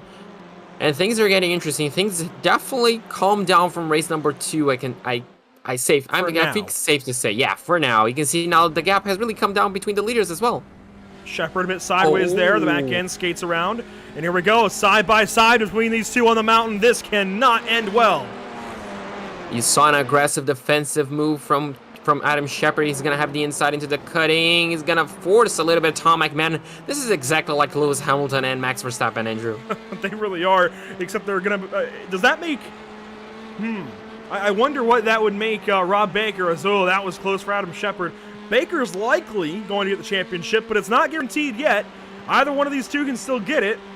What does that make Rob Baker in all of this? If these two are Lewis and Max, is this maybe how 2022 plays out in F1? Here we go. Big run from McMahon. He goes to the left in Skyline, backs out. Good idea. Yeah, backs out. That was a smart move. You saw the number 17 just kind of leaving just enough room, and you can see now Chris Knox has definitely joined in the battle. Oh, Tom gives him a little bit of a push maybe, and that's going to bring the whole top 5 closer together. This is just getting better and better. This is going to be fun with Chris Knox and Michael Seal joining in. Tom Mayle right there as well. It's going to be a top 5 race down the mountain. On board with Chris Knox in 3rd. And Michael Seal as well doing an excellent job in 4th place for the Pro-Am class, and obviously in the Audi, so he's going to have that strength in the straight lines. But look at the run that Tom just got. He's going to probably clear the number 17 before we head into the big braking zone. Yes, he kind of does. But Adam Shepard goes really deep on the braking once again, trying to get a position, kind of parks it on the apex. That's going to allow Chris Knox to get through. Tom Mayle, 3 wide. McMahon was on the back end of Shepard. Now Shepard gets to the left side, and Chris Knox pulls away at the race win. The same thing! He moves over on the braking zone! Cannot do that. It's the same thing, another race in a row, and I know he's going to fight for his own side. He's going to disagree, but the way everybody else sees it is that car just has a micro movement over to the right in the braking zone, and it's almost the same result. He's in the grass now, getting back on. That is heartbreak for Adam Shepard. Yeah, absolutely. The chance of victory is absolutely gone. I'll be surprised if that car has no suspension damage whatsoever, but yeah, as you mentioned, just moving on the braking, it's bound to buy you back. You put yourself at risk. You might get through it fine, but you put yourself at risk when you do. You've just got to be so careful, and cars will move. That is part of it, but you've got, and right there he parked on apex. Tom could have done more to avoid him there, but they get away, Sure, they have racing, a little bit of contact, but they get away fine. It's this bit right there. He moves over again. And that's just unnecessary at that point. We didn't see a single car overtaking around the outside of the last corner. And he had, Tom just cleared by, 3/4 of a car as well? So just an unnecessary incident for him that completely ruined his chances on race number 3. Now, Clark and Humberstone, they had issues that lap as well. They are out of the race, it looks like, in 21st and 22nd. We rejoin live on board with Adam Shepard. He's in 13th now. well. Oh, no. Oh, Save can it, he buddy. save it? Good catch. Oh, my gosh. Craig Schill will join. Wow. That was an impressive catch. Hats off.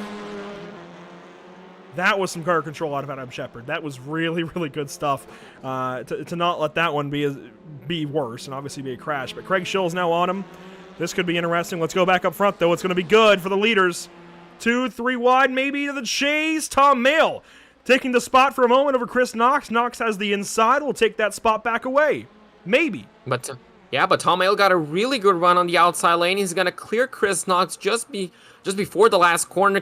Will he go defensive? Yes, a little bit. Tom McMahon on the outside once again. Chris Knox in a difficult position, but retains second place for now. Gets a little bit on the curb. He's going to have to defend once again from Tom McMahon. And Michael Seal, Andrew, he's still in this fight.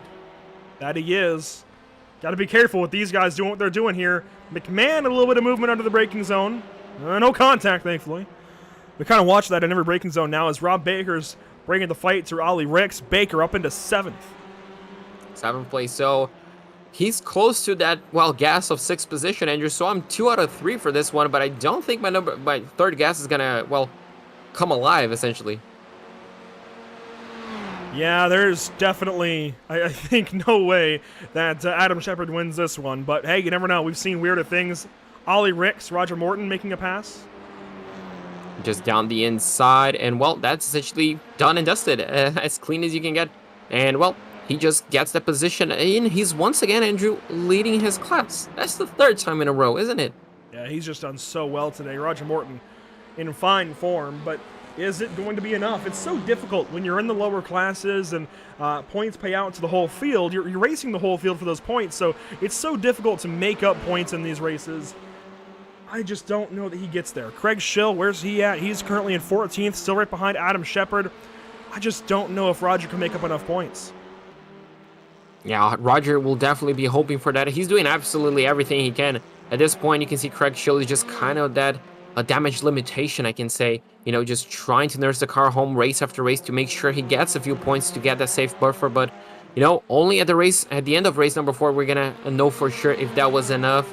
But so far, Andrew, the number 12 is still leading Chris Knox with a great run into the back straightaway. Can he get the position back, or will Tom McMahon challenge him into the chase? Do enjoy these just panning shots on the straightaways, watching the field go on by. Here we go, a move from Chris Knox. Just inside of 6 minutes to go. He goes to the inside of the braking zone for the chase. Gets there, up on the curbing. McMahon looking for a way through. Doesn't find it just yet, but now going to have the advantage on Knox as Mayle hangs on to the race lead. But unfortunately, he's going to be forced to the outside of Murray's corner once again, and that move might just not happen. You can see Michael Seal as well being a little bit cautious. And Andrew, just want to point out, that was excellent driving from Tom Mayle. He went defensive, and is that more trouble for Adam Shepard? It is. He's very slow. I think giving some time back, maybe. Looks like he's guarded himself some damage as he maybe pit right here. Very, very slow down Conrad. And yeah, he's coming he's down to pitting. pit lane. So that might just be race number 3 over for him. I mean, this is a season that it's coming down to, potentially ending just about for Adam Shepard. Let's go back and get a look at it for him. You wonder if maybe that those couple of incidents before gave him a meatball and he's just had to pit now. Oh, that's very sideways through Skyline, but gathers it back up into the dipper here. He is pushing with everything he's got. Just giving his everything, but will there be contact with the wall? It has to be somewhere. This is a replay of what happened. Weird. This is very weird. He just kind of slows down. I wonder if... I don't know, actually. I really don't know. Because that cannot be a corner cutting penalty whatsoever. No, there's no way up on the mountain that you're going to get a quarter cut. He just slows down, lets guys go on by. Maybe. I wonder if maybe this is frustration. Yes, or I don't know, it's just so difficult to analyze, obviously. But, that's Adam Shepard on race number 3. Well, rejoin your race leaders. Here we go. Tom Mayle. And really, it's a line of 5. Here comes Nathan Davies. Yeah, Nathan Davies now joining in, and he's going to battle Michael Seal for the win in the Pro-Am class. And I was just going to point out, Andrew, looks like Tom Mayle mastered the defensive technique as we head down into the chase. He's going to go defensive into the kink, and he's going to allow Chris Knox to have the inside line because he did it twice. The outside line seems to be the battle line on the exit of turn number 22. And you can just see again, giving Chris Knox the inside line. He's going to battle him on the number 22, you can see, and just gets a better run. So he's just happy to give out the inside line because he's going to keep that position. Look at Tom McMahon right now. Nearly going 3 wide, but unfortunately, Tom Males might just have to well, stick it out around the outside, and he does it. What you're noticing there, JP, is kind of the NASCAR way of thinking where the top line gives you momentum through the corner. You're able to get a better exit and hang on to that position. It's proper defense as Knox very deep into one. He's got the spot. He's got the spot. That's going to be really important. Well, Tom Mayle doesn't have really a lot of momentum, as you just mentioned, so he's just going to have to push Chris Knox for the time being. And entry, that looks like it was 2 to go. You can see now Tom Mayle trying to push Chris Knox to defend from Tom McMahon as well. McMahon with a run, though, up the mountain straight. Nose to tail between first and third, but McMahon around the outside. What can he do? He wants another win on the day. He's got to get as many points as he can against his teammate, who's 7th.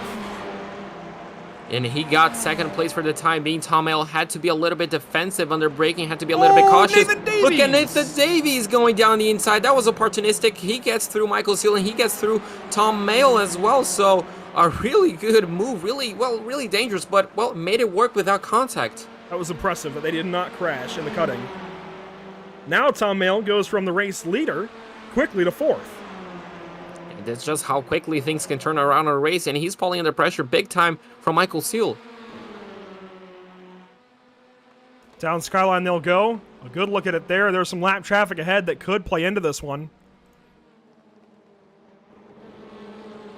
This is going to be something here at the end. You can see James Holman is catching up. Adam Shepard is one of those lap cars. James Clark as well. James Holman just had the fastest lap of the race as well, so he has the pace to catch these guys up, and you can see he's really closing in. This could get interesting. Oh, this will get interesting. James Clark is directly ahead of him. Adam Shepard is waiting. Oh, no. Oh, no. I don't like this at all. Lets him go by. Oh, I don't know. That was a swipe. Oh. That was a swipe. I don't like that at all from Adam Shepard. He sits in behind him. And a big pass there from McMahon. That was really good into the chase. That was really good. He really McMahon needs that. the cushion he has of Knox to hopefully protect from Adam Shepard if he doesn't do anything. Just the way he took a swipe there concerns me. I'm not saying he's going to. I'm not saying that he's got it on his mind. But we saw the contact, obviously. We've seen the contact build this season. We see that he just dropped out of the race as it is the white flag now. Your mind goes places when you see that kind of thing as he is in with the leaders. Absolutely, and he's racing the leaders as well. He's not, just getting the blue flags and going out of the way. So, yeah, eyes up. You can see another battle, an interesting battle. Tom Mayle, Michael Seal, and James Holman as well. That's an interesting battle for 4th place, as Tom McMahon is essentially checking out nearly half a second at one time from Chris Knox, which, as you mentioned, is kind of what he needs as well, but just showing that pace that he's got. Rob Baker's 7th. If anything happens up here, he's going to collect those spots. He's just close enough to get a few spots, especially if these guys crash at all. McMahon leads us to the cutting for the final time in this race. And a move there from Davies. Contact with Shepard. Oh, boy. And Shepard gets the wall again. We'll get the wall again. And he's going to pull off and stop. White flag officially. Presented by Whiplash Simcams. Wow. Now, Angel, our eyes on the battle for the win. Who's in a better position? Tom McMahon with the track position? Chris Knox easily. He's going to have the draft down Conrad. Now, it's going to be interesting if Tom, just learned from Tom Mayle as well. That outside line on the exit of 22, that could work for him under defensive. But this gap, 0.6 of a second, might just be enough to defend. Chris Knox is all over the place. He is full send right now in car 23. He's going to have a big draft down Conrad here. Nathan Davies just behind has a second back to Tom Mayle. He'll battle with Michael Seal, it looks like, and James Holman. But this is for the race lead on board with Chris Knox. Where does he go? McMahon's going to defend right, now left. Down to the chase of the final time. Knox with a big run. Can he stick it up the inside? He's going to give it a shot. Yes. Well deep into the braking zone. No contact. This is McMahon's race. That was an absolutely great lunge by Chris Knox. Could get the car slowed down, avoided contact, so really good for him.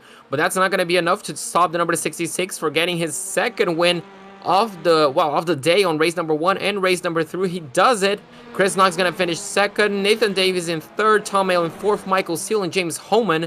And he does it with the fastest lap of the race. Wow. That is how you want to finish a race. Go up there, go purple, get the fastest lap of the race, get the win, defend it from one of the most aggressive drivers in the series. Mentioned it earlier, with drivers like Chris Knox and Nathan Davies in this field, it's kind of impressive that Adam Shepard seems to be the most aggressive. He's so fast and just is completely lights out every single lap.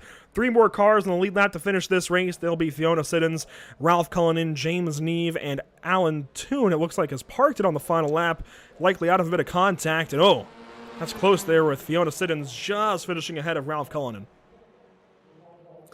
And, well, that was race number 3, Andrew. Are you ready to do it once more? I'm not so sure, and oh boy, James Neve, a lot of damage back here. Neve, the final car to finish. Wow, that what do you reckon happened to him? Maybe down into the skyline and the dipper? We find out. Yes, well, I'm going for it because that was huge damage. Looks like you're right. It's gonna be over the top of the mountain. It looks like he gets a curb. It's well, the car skyline. Okay. Yes, he goes down and there. gets a bit of a crap. Yeah, absolutely. So the grass unfortunately did not allow him to slow down enough, and you can see at that point, well, that car is dusted. Yeah, that right front is not doing anything for him any further. That's heartbreaker for James Neve. He was ahead of Fiona Siddons at the very least, and Ralph Cullinan then. Loses those couple of spots. You can see him hit the Falcon tire barrier there. And here comes Fiona. And Ralph will be the next one. So he only loses 2 spots out of it, but those are still 2 very important spots, especially when it comes down to the invert. Let's go ahead and check out the invert then for race number 3 on the way. And we got to wait for the replay graphic. Let's give it a spin. So 15, then 16. What's it going to be? Is it going to be 22? Ooh, 17. Oh, 15, Ooh. 16, 17 Yes. in order like that. And you know what that's going to do? Is put... And I like this, actually. This is a great way for us to end the season, at least from invert standpoints and from lineups. Sir Alan Toon will be your final pole sitter of the season. Oh, that's something nice to see. I absolutely like that fact. Tom McMahon is going to win the race. He's going to fortunately start in 17th. Chris Knox is going to finish 2nd. Nathan Davies is going to win the Pro-Am class and finish 3rd. Tom Hale in 4th. Michael Seal is going to finish in 5th place ahead of James Holman. Rob Baker in 7th. Luke Kidsley in 8th. Roger Morton in 9th to win the amateur class. And Carl Hardy Andrew is going to finish in 10th place. Finishing in the 11th spot, you'll find driver Ollie Ricks in car 995. That is 2nd in amateur competition. Shane Piggott comes across in 3rd in Pro-Am. No, 4th in Pro-Am in the 12th spot overall. Craig Schill there in 13th. Fiona Siddons in 14th. And it's Ralph Cullinan, James Neve, and Alan Toon. They'll be your top 3 in reverse order for race number 4 on the starting grid. At least it should be for Sir Alan Toon. It scores him there as 1 lap down, but he should still get the pole. Jamie Goodall just misses it there in 18th. Adam Shepard, we saw everything there. We'll just let that be in 19th spot. And James Clark there in 20th. 21st place will go the way of Sam Smith. Glenn Humberstone in 22nd. Andrew Littler in 23rd. Duncan Cope in 24th. Mark Johnston and Andrew Jebson in 25th and 26th, respectively. Unfortunately for them, 6 laps down. Now, it's not completely official. It's not officially official just yet, but Rob Baker is very likely to be your champion today. He now has 132 points back to Adam Shepard, and it's a few more back to Tom McMahon. Shane Piggott's got just under 200 points back to Michael Seal, who has passed Nathan Davies now in the standings. And if you look at amateur, Craig Schill still has a large gap, in fact, 151 points. All the way back to Roger Morton. So each of our champions look pretty safe right now. Well, each of our leaders, we'll call them, for the moment, looking very, very safe here, JP. I think they're all going to hang on to their titles respectively. What I do want to do just before we finish up here, is see if we can. Let's see. Give us one moment here. I do want to see if we can get that that replay actually. 1 second. I do really want to see what happened here with Adam Shepard and Tom McMahon. So this should allow us to see it. It's got the white flag graphic back up. Don't mind that. So Shepard comes into the pit lane here. So this is just after he pitted. So I'll go a little further forward.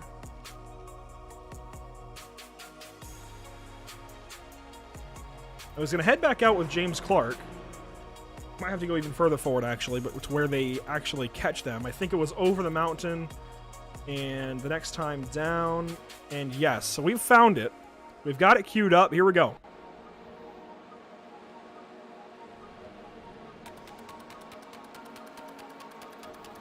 No doubt there. There's no doubt. Now, we don't, you know, we're not here to assess any penalties. All we're here to do is present the race, present the details of the race, and replays if we can, and build the drama. And I think that's what we're doing here. We're building the drama because Adam Shepard clearly is very upset with Tom McMahon. Now, from his position, I get it, but that is unmistakable. He took a swipe there, missed, and it's just unacceptable to have. Thankfully, he did miss. Thankfully, there wasn't any wreck, and I think you can kind of give a slap on the wrist. Like, don't do that. Let's not have intentional crashing, but you don't want to see that. No, absolutely not. You don't want to see that on official racing, let alone a league racing. So, yeah. That was something. That was definitely something. That's a good way to put it, JP. Yeah, we never want to see intentional crashing. You know, we've covered this before. We just don't want to see it. And hopefully Adam has a chance to kind of cool down here, get into a better headspace, and get back after it. He's so capable of so many great things in this series, and I don't want to see him end the season like that. Hopefully he's around for future seasons as well, whether he runs this last race or not. I just don't want to see the season end that way for Car 17. He's been so good. Into that last race that we just had, JP, he was tied for the most wins in the season. And in fact, Rob Baker did tie up with those guys at 5 wins apiece. Johnson, unfortunately, didn't get a win, and it looks like he may not in race 4. We'll have to see, but it's been such a good season for Shepard. I don't want to see it end that way. But we will take a step aside. We will finish up our last intermission of the day and get ready for race 4. You want to stick with us because clearly the drama is high, emotions are high, and we're about to crown a few champions.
Welcome back to the virtual Mount Panorama Circuit. And JP, this is a theme. We do it most every time. I always like to make the crack, it's not how it looks in the B-roll.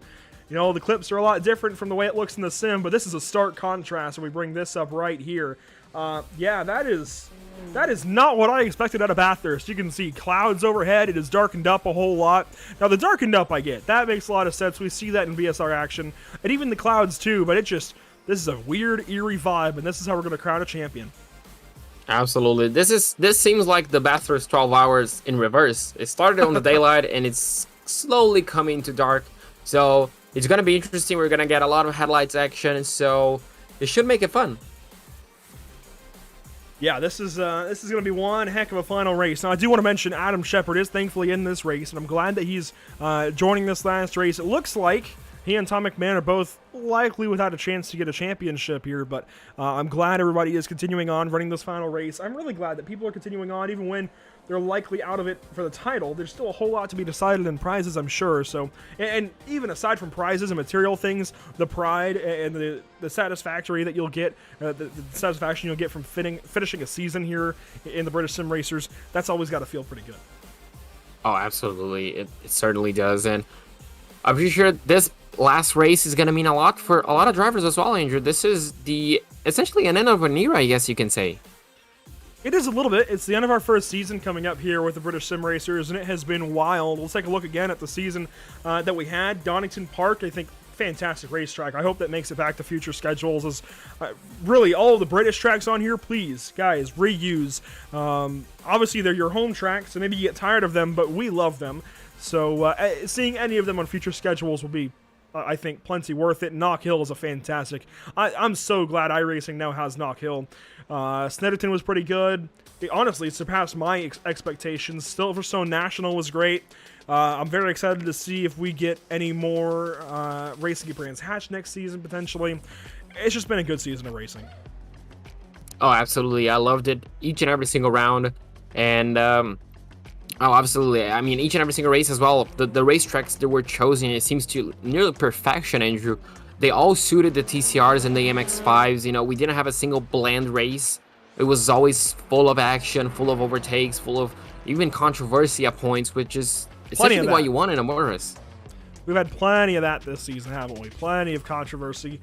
Yeah, it's been a wild season. It's been one heck of an introduction here to the action with the British Sim Racers, and I wouldn't have it any other way, to be honest. I wouldn't change anything about it. It's been a great season of racing. I've thoroughly enjoyed it. Hopefully you guys have as well. It sounds like there's been positive reviews about our coverage, so we certainly appreciate that and all the support that we've gotten this season. It does look like we've dropped one car. We're down to 25 cars here for race number 4 to finish out the season. Let's meet the 17 that got flipped on their heads here. Alan Toon, James Neve, that's your front row. I love that Sir Alan Toon is going to lead the final race to the green flag. Absolutely. Ralph Cullingham is going to start in 3rd place. Fiona Citizen 4th. It's going to be an interesting race. This invert really made things a lot, very, very interesting. Ollie Riggs and Carl Hardy 7th and 8th. You can see Roger Morton in 9th, Luke Kidsley in 10th. Rob Baker there 11th. That's important. Yeah, and that's going to help him a lot. Because he's been making He's only got one pro ahead of him. Ooh. It is a top 9 of pro-ams and amateurs. That's going to be a hectic start to this race just by nature. Michael Seal there in 13th. That's going to be fun to watch what he can do. Of course, he's going for all the points he can get, and it looks like we are ready to go racing here for race number 4. We'll turn things over then to Barney the Flagman and get this race started.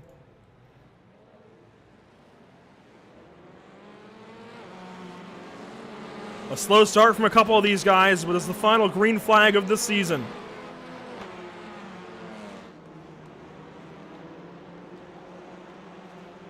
The absolute land rush now up the mountain. How is this one going to work out, JP? Oh boy, this is going to be something. It's definitely going to be something. You can see plenty of battles side by side already as we head not even into the downhill section, and now we hit it, and look at how many cars are going side by side. You can see Chris Knox pushing a fellow competitor. Now we head into turn number 2. Hopefully things remain stable. Looks like they're clean for the time being, but obviously the cutting. Oh, just as I mentioned it. Adam Shepard just made contact with Tom McMahon. You can't make this stuff up. The rest of the field into the cutting now for the first time in the final race.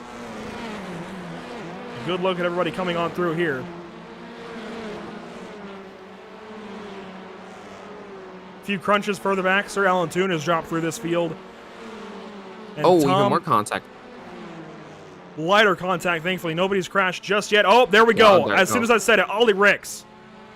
Ollie Ricks, I'm pretty sure he was the driver that I mentioned. He had contact, just looks like on the exit of turn 5. And unfortunately for him, looks like that's going to be race ending and season ending contact, Andrew. So that's really unfortunate.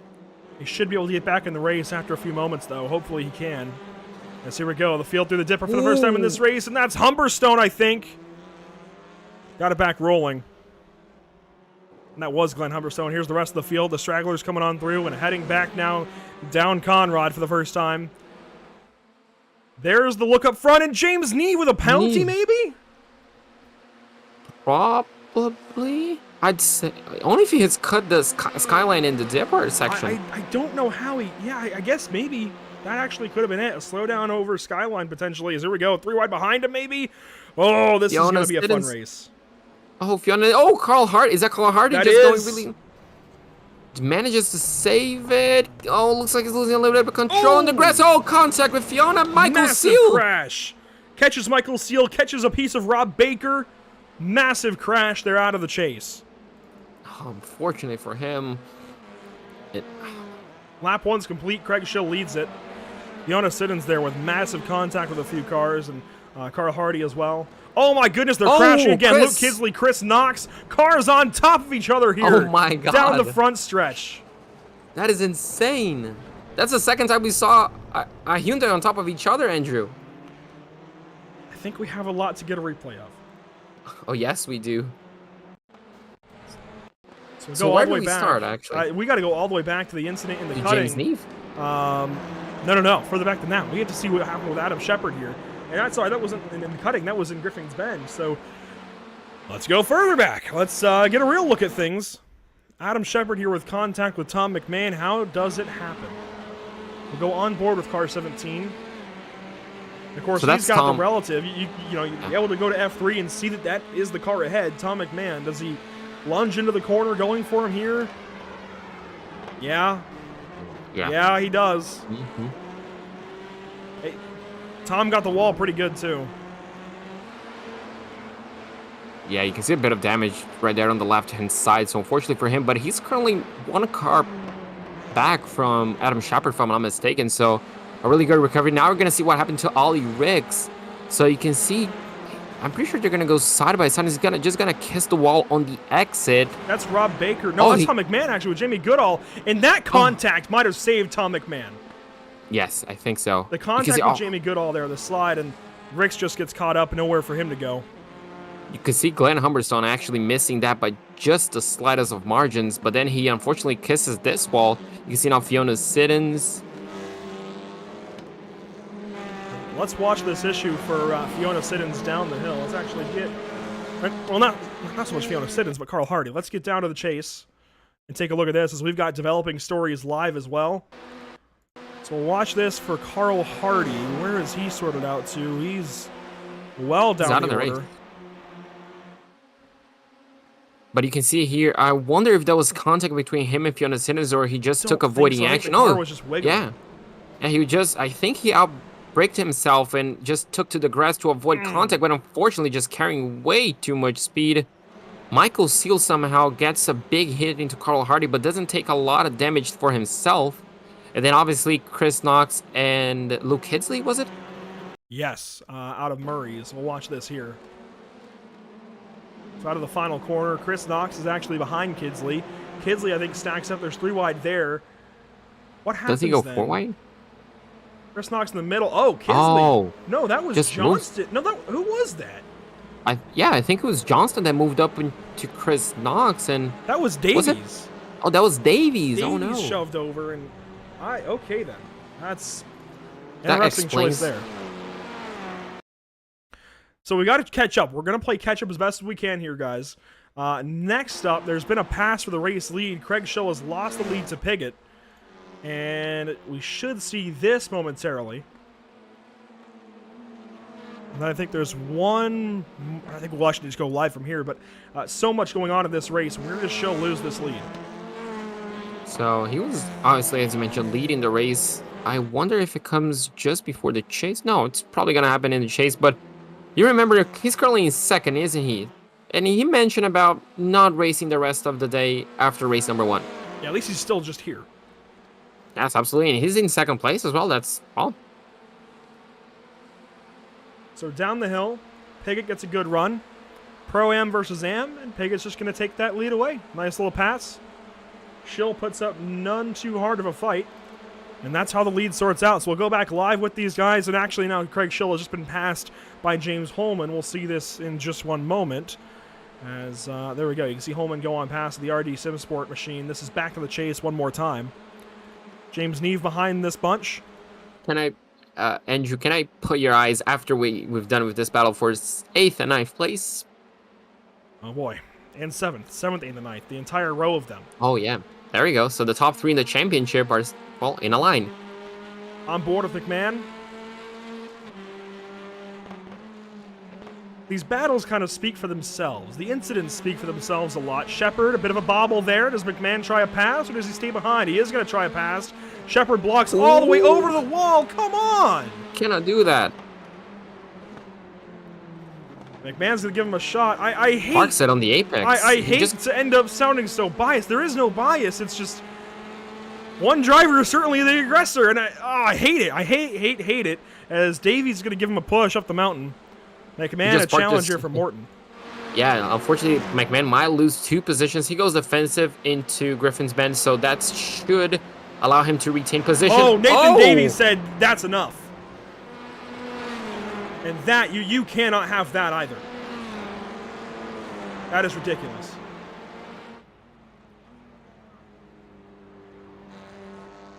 I mean, tensions are high. I mean, this is the season coming to a close. I can't say I am surprised, maybe? And I don't want that to sound bad, but I mean, I know these guys are so passionate about what they're doing, and, you know, they'll get mad for the evening, and then a lot of it does kind of roll off. This is Nathan Davies just pushing Adam Shepard all the way into the corner. Doesn't lift. It's clear what was going on there.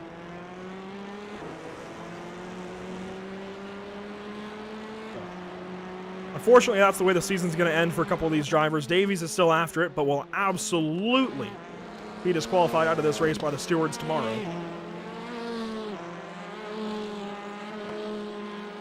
I don't like these negative connotations. I don't like these negative endings to this season, but hey, there's some positives. Look at James Holman here, second place. Shane Piggott leading. I was just going to mention that. The positive is, well, we have a battle for the lead. Look at that Audi power just coming in. He's going to look down the inside of the kink. We saw that this is the strongest, well, overtaking spot. Essentially, you're going to be on the outside of turn number 22, and he clears him well before. So Shane Piggott, unfortunately, has, well, no defense, Andrew, from that German horsepower just ahead of him. So the number 2 takes the lead. And just a reminder, we're not here to determine who's right, who's wrong.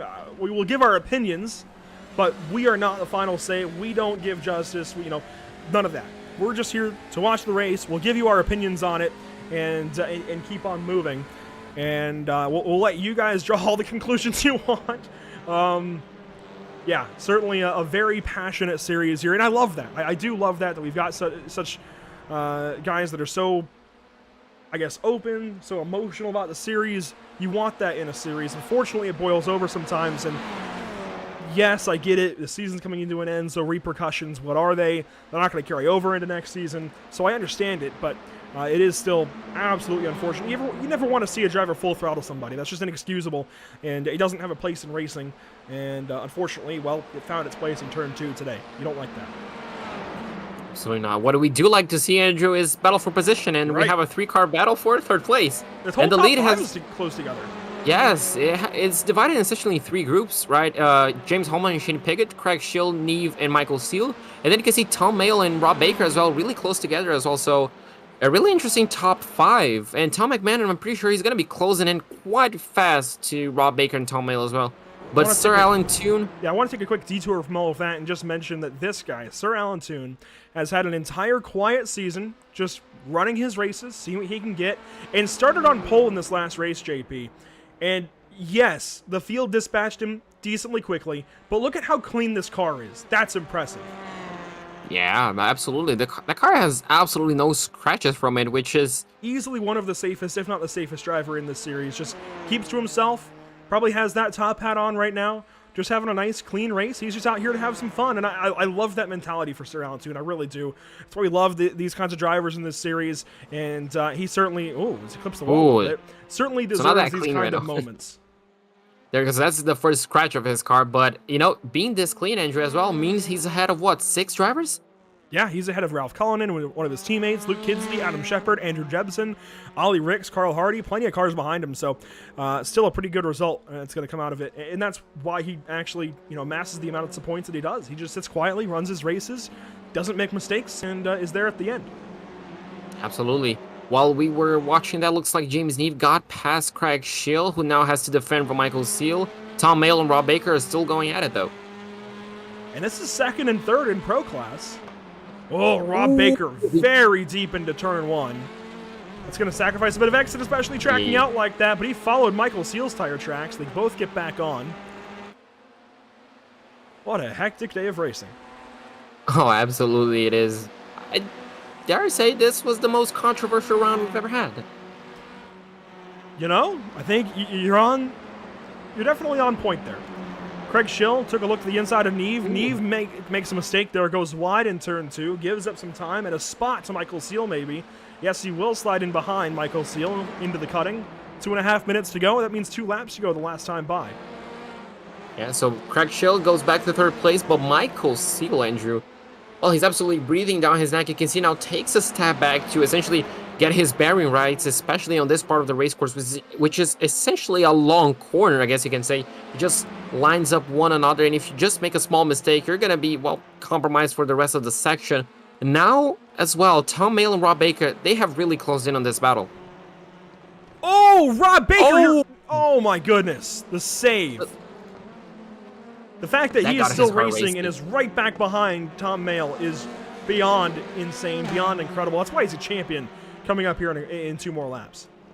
Oh, absolutely. Just shaking it off, essentially. Now having to hold off his teammate just behind him. Oh, that's not going to do it. That's not what you want. That might be a meatball. He looks okay. The right side wheels look decently straight. McMahon's definitely going to make a move. Yeah, he's definitely going to just, pretty sure, not battle this too hard. But Michael Seal gets through Craig Schill, and James Neave might just follow him. Yes, look at it. Tom Mayle as well. 4-car battle. Schill backs out. Good move there. Mayle going to look to the inside of Neve. Look at the advance. 3 wide for a moment. And Mayle gets the spot. This is such good racing. This is fantastic. That was a really good move from Tom Mayle. Craig Schill rightfully being cautious at this time, trying to finish the race. He's still leading his class. You can see now Tom Mayle got a really good run off the curb. James Neave as well getting a good run. Rob Baker yields the position to his teammate. And this is all for third, JP. Look at James Holman and Shane Piggott way out ahead.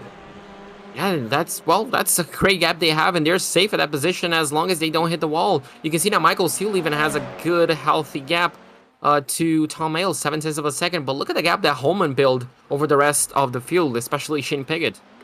And Holman won race 2 last week at Brands Hatch. Definitely a surprise win there. If he wins this one, that'll be 2 wins in the season in the last 2 weeks, moving ahead of guys like Adam Watson, Yaroslav Sebula, Ben Sharp, Callum Garton, Nathan Davies, Michael Seal, Shane Piggott. This would be a big statement win for him, especially at the back end of the season. And only, this is what, his 2nd week of racing in the TCR? This is incredible. Yeah, it's absolutely incredible. It shows a great promise if he continues to race in the TCR, because this is fantastic pace. What is also fantastic is this battle, and I'm pretty sure it's only going to end after they cross the checkered flag. Craig Schill defending over Tom McMahon. Schill is your amateur leader for the first time all night long. Roger Morton is down in 9th. So 8 seconds there for Schill to use up to hang on to this amateur win. This would be big for him to close the season out with his class win. Of course, that would net him the championship. Absolutely. Oh, was that a hit by Tom McMahon? I don't think it was. Maybe just the dip into the dipper. Now Michael Seal trying to defend from Tom Mayle just behind. Shane Piggott just barely ahead. So he lost a bit of time, Andrew. Well, Piggott, yes, he is losing a little bit of time, But all he's got to do is make it back to the start-finish line, and he will have himself a championship as well in this series. Plenty of points. Back to Michael Seal. He's had a great race. Whether he wins, finishes second, even third or fourth, he is going to get this championship. So Rob Baker, Shane Piggott, and Craig Schill are going to be your champions this season of BSRTC. And look at that, Michael Seal with contact with Tom Mayle. Seal gets back on. Baker and McMahon have some contact there with Craig Schill. Chaos in the final corners here at Bathurst. We wouldn't have it any other way. To finish the season, Holman gets the race win. Piggott will come across in second to claim a championship. Then it's Mayle, then it's Seal, Neve. McMahon comes across second in pro. Schill gets the championship in amateur. And oddly enough, your lowest finishing champion in the final race of the season is pro champion, overall champion, Rob Baker. That is something, isn't it? That's a nice fact to have on the final race of the season. Mort's going to finish second in his class and second in the championship. Chris Knox going to finish 10th. But what a race we had. What 4 races. What a championship. The drama and intensity were second to none. I've never seen such passionate road racing, and that's a good thing. I really do think. There's so many emotions, so many feelings. As here's a look at Ralph Cullinan just trying to finish the race. What a way to finish things out here, JP. It's been such a good season of racing with the BSRTC and BSR MX-5s. And I know we get pretty critical of the crashing and, well, the intentional stuff, the unnecessary stuff, but it adds so much to the electricity of this series. It adds so much to the series as a whole. It really is just so much fun to watch. So much fun to meet these guys, learn these guys. And look at this. We're going to get a jump. Yeah, we're going to get something special. Chris Knox has already practiced, though, so I don't think that's fair for him to be amongst the group. He needs to go ahead and show them the line. Yeah, he needs to lead them, I think. It'd be nice if Rob Baker had carried on, but both of the... Oh, we got a crash! A crash on the cooldown, just trying to get back around and do the jump. Nothing too serious, though, as Michael Seal. You know what? It would be plenty fitting for the BSRTC 557 to lead them across the jump. I hope he does lead these guys to the jump. Shane Piggott, do not pass him. Are you kidding me? Let the BSRTC car lead us into the sunset. It would be nice just behind Michael Seal to have the 3 champions lined up side by side before the jump. And I don't think they're too close to him. No, Baker already escaped. Oh, okay. And Craig Schill is in this. He's a little further back. Everybody's flashing their lights. Shane Piggott starting to get off down the hill. And oh, look at this. Teammates pushing each other. Mayle and Holmes will be the first ones. We already saw 2 cars on top of each other. So are we going to see the third? Across the jump they go. Here comes Piggott. This is how you send off a season right here. Oh, we saw Tire flying really high. Oh, they didn't even take the jump. Oh, they might be taken out by someone doing the jump, though. Trying to find anybody else doing the jump. Oh, my goodness. Oh, there we go. Oh, boy. What a way to end the season. What a way to end the season. That'll be replay clip worthy, certainly, on the Pit Stop TV page. Let's go ahead and go through the results here of race number 4, JP.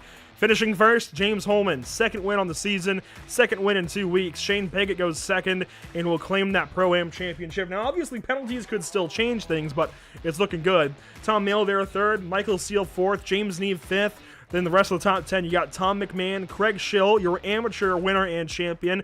Rob Baker, your pro champion. Followed up by Roger Morton. A great effort from him today. So good all day long. And Chris Knox there in 10th.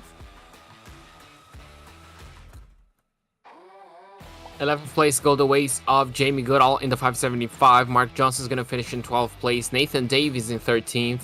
James Clark going to finish in 14th place. Fiona Siddons in 15th. Glenn Humberstone 16th ahead of Ralph Cullingham. Sir Alan Toon is going to finish 18th place ahead of Adam Shepard. And 20th place will go the ways of Luke Kidsley.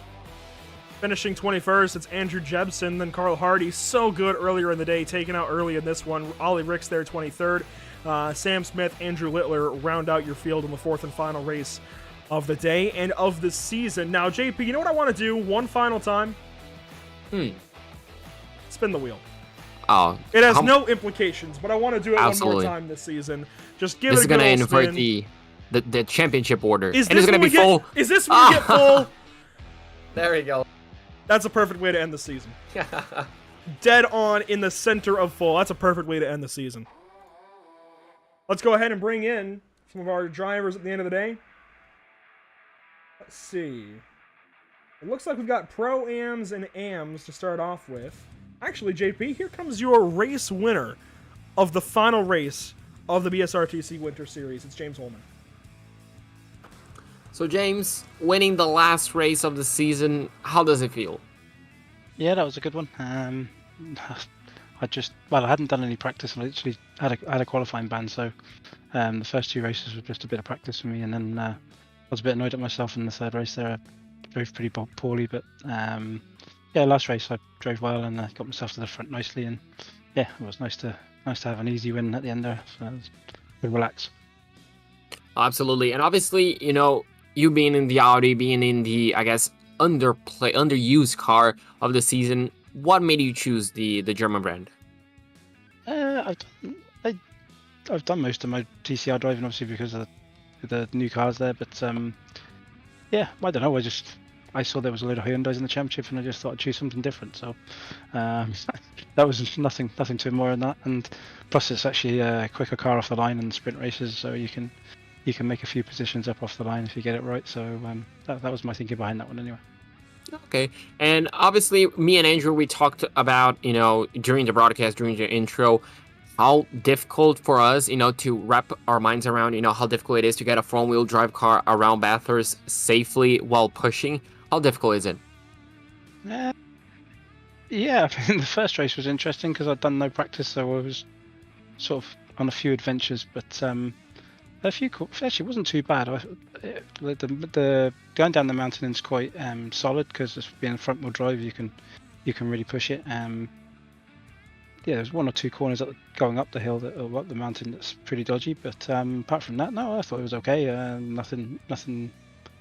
Well, I didn't. It's good track, but yeah, I didn't think it was anything too tricky anyway. Okay, and before I let you go, just a final question. You know, obviously you joined pretty late in the season, but you know, how do you look back, especially on your 2 rounds, and what made you join the BSR crew? Michael had been on to me there. Michael Seal had been on to me there. For, friends with Michael there, and he'd been on to me for a little while, saying, "Come on, join." And in the end, I had a few of the guys at RD Simsport that wanted to come and do it with me. So it was good. It was nice to have a team. And Tom did very well today in that last race, especially finishing 3rd, and he led he's only driven a TCR. This is only 2nd out of TCR, so he's done very, very well adapting to the TCR. So I think if we're hoping to go and do it again next season, so I think you'll see a lot more of Tom at the front as well, and hopefully I can click off a few more race wins as well. Absolutely, we hope to see plenty more of you on the future. But before I let you go, who do you have to thank? Who do you have to shout out for your results? Thank you to RD Simsport, Rob Sutherland, the team boss, obviously all my teammates there, Tom Mayo, Chris I think is looking at joining possibly the team as well, so Chris Knox. So yeah, that's been good fun there tonight, and thank you to my wife for being so patient and letting me spend an evening on the rig as opposed to spending it with her. Absolutely. Well, with that being said, it was great talking to you, and well, hopefully we can talk to you plenty more times in the future. That'd be good. So Andrew, that was James Holman, a winner of race number 4. Great pace for him, really strong driver, and well, he seems happy to be in the BSR crew, and hopefully we can see plenty more of him in the future. Next up, what do you say we bring in a proper champion, Craig Schill? I know it wasn't a good day for you, Craig. I know you were upset even after the first race, but you come on through, and as things stand, you will be our amateur champion this season. That's got to feel pretty good. Yes, it was. After race 1, I was a little bit. The mist came down, shall we say? But yeah, I just went and screamed into a pillow quietly and come back. Don't worry, I think the mist got a hold of a few others today. JP already asked about the troubles with the TCR here at Bathurst. What was it like? It's rapid. It is quick. But I was finding that the Honda was could hold mid-corner speed. So some of the corners I was actually getting away from them. And yeah, but it was a dangerous car. Very dangerous. I didn't like having Michael Seal behind me for a while, I must admit. We see that in the replay now. Defending today, it seemed like you kind of have to roll with the punches. Obviously, drivers will get a run on you down Conrad and even up the mountain straight. How do you balance that? When they got the runs on me, I didn't fight it. And that's completely honest. I didn't even attempt to, because you can't. I think you're picking up about a second in lap times just from a toe. But if you're crafty, you can then pick up a bit of their toe to keep you in touch, and then you just do exactly the same to them on the next straight. I know your overall win, that came for you in the Miata back in Daytona, but it was a good season for you, I think, as a whole. Plenty of class wins to go around and plenty of TV time as well. How do you build on this for next season? Well, I'm staying with 88 Tech, so I've already confirmed that I'm going to stick around for a bit. And yeah, just try and repeat it, but maybe hone my skills a little bit, get a little bit better, and see if I can mess it up with the big boys at the top. Well, there you go. Craig Schill, after a season of racing, after a championship now, here in the TCR cars. Congratulations. And actually, you know, I have a short memory sometimes. You did pretty good in the Miatas. How did you do in the points? I feel like you were definitely in the conversation.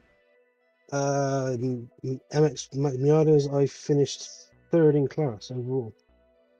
That's got to feel pretty good too. Just a really good season of racing, I think, for you. You got that overall win in the Miatas, and before I let you go, actually, how do you wrap up this season in just a few short words? Awesome. I've had an awesome season. Probably the There you best I've had since I've been iRacing. That is a great way to put it. Craig, best of luck to you next season. Looking forward to seeing what you can do, and congratulations on a season really well done. That's Craig Schill finishing tonight in the 7th spot here in the final race of the day. I know that result kind of stings, I'd imagine, but especially with how good he was doing earlier on in the race, but the championship, JP, has got to feel pretty good. We'll move on down the line. You just spoke with James Holman, and actually it looks like Tom... Let's see if Tom unmutes. Let's see if we can get a CMate here and give you the 2 RD SimSport drivers that finish up front. Well, we had him. See if we can get him here. There you go. So, Tom, can I get a copy? Hello. Hello. So, well, I read on the series chat you were really happy about leading your first race in the TCR. How was it? It was awesome. Last week was the first ever races that I've ever done in a TCR after buying the Hyundai a while ago. I have to say I'm addicted. This type of racing is so fun. It's awesome. And obviously, well, you coming as a new driver to the TCR aspect, you know, the TCR, the front wheel drive side of iRacing, how different? Try to tell, you know, everybody how different it is to drive a front wheel drive car in comparison to, well, the rest of iRacing, which is pretty much only rear wheel drive. It's unique, definitely. You have to be so patient, which is something I had to learn last week. You can't floor it as early out the corners, and you have to set up moves quite far in advance. You can't necessarily just lunge it and, you know, expect it to stick. Absolutely. And obviously, you know, being your second race and coming to Bathurst, how much of, I don't know, a jump it is to, you know, focus and concentration and practice as well? Practice wise, I didn't actually do too much for this race, like maybe a few minutes in the practice session before. But yeah, your concentration has to be so high over the mountain, but it's nice to have a little break on the straights in between the, you know, difficult sections. Absolutely. And obviously, looking forward, what should we expect from the number 12? I think I'll definitely continue to do TCR racing. Like I said, I'm hooked, and this style of racing I think suits me quite a lot. So, you know, if there's a next season of BSR, I'll be, you know, more than happy to compete in it. Absolutely. Hopefully we can see plenty more of you in the future as well. But before I let you go, who do you have to thank? Who do you have to shout out? Shout out to Rob Sutherland, team manager of RD SimSport. If it wasn't for him, I wouldn't have even entered this league in the first place and discovered how awesome TCRs are. And yeah, all the guys back at RD SimSport, you know, James been a was a great teammate today. And yeah, just kind of all the support and positive buzz that you get back in the team. Well, absolutely. And well, with that being said, I'm going to let you enjoy a bit of the off season in the BSR, but hopefully we can talk to you again. Yeah, thank you. So Andrew, that was Tom Mayle. Really happy to lead his first race in the TCR. I mean, as you should be. You know, it's a big jump from any other car in iRacing, so it's a welcome challenge, and I'm pretty sure he wants to do plenty more. It's definitely been good seeing another team chip in here at the end of the season and learn some of their names, learn some of their tendencies, and see what they can do. A couple of wins for them as well from James Holman, so really good stuff here for these first couple of rounds that we've seen that team compete, RD SimSport compete in BSR. A few more drivers waiting for us. Go ahead and bring them in. How about Roger Morton, who... Roger, I know it was a pretty good day of racing the first 3 races, couldn't quite get that last win in race 4, and couldn't quite get enough points to beat Craig Stoll in the championship, but all in all, it's got to be a pretty good season. Well done. Just to start off, it's been nice to actually get some racing on the Bathurst track, to be fair, just to start off. I've had two good nights now of racing, yeah, enjoyed that bit. Some track time's always good. But yeah, it's been one of my best seasons in racing since I've started. I've really enjoyed my battle with Craig all the way through the season. I tried my hardest. I said I'd fight to the end, which I did. He just got a good start in the last race, and I just got stuck behind a load of fast cars, and I between Adam and Tom and Rob, I just daren't get involved with that. I just left them to it. Now, how do you navigate all of the craziness on the starts there, and certainly when those guys, they clearly had some emotions this evening? You just need to learn who does what in the races, and once you've learned that, you know who to let through, who to avoid, and it generally works out sometimes in your favour. It's like there's an incident between Adam and Nathan, I think it was, and managed to get an extra couple of places there, and it's just a matter of biding your time really sometimes, instead of just going all out and going straight through it all. And no, it's been a really good night. I like Bathurst, I really do. It's one of them tracks you either love it or hate it, I think, and I definitely love it. So Roger, next season, what do you build on here with the Result Clothing team? What do you look for? What do you try to improve? Well, next season I'll be doing the MX-5 and the TCRs fully. Like I've only done the last couple of Mazdas. I'll be doing 2 full seasons sort of thing, so I'm looking forward to that. And I just try my hardest. That's all I can do. We'll go get him. We'll chase him. Hopefully, we'll get the championship next season. Well, Roger, congratulations on a season well done. I know you didn't run the whole season in the MX-5s, but you had some good runs over there. Obviously, great runs, a lot of class wins here in the TCRs. Congratulations on a season well done. We'll see you next time around. Yeah, thank you. Thanks for the broadcast, guys. It's been great. Hey, thanks for finding us. Well, you're posting on Facebook and fielding my message, because that's where this all started from. So, seriously, thank you. It's been a good relationship so far, I think. And hopefully it continues long into the future. I would say so. It's been a whole lot of fun learning all of you guys and learning a whole new kind of racing, I think. We can try and get prepared with whatever series we want, but there's nothing quite like BSR racing. Congratulations on the season. Go grab a beer. Have a good one. Yeah, mate, thank you. TJP as well. And that is Roger Morton finishing up a season here with the BSRTC crew. Let's move things on down the line. I think a fitting last interview, potentially, unless anybody else pops into the interview waiting room. Fiona Siddons is standing by, JP. So, Fiona, obviously the championship did not go your way, but how do you reflect on the season as a whole?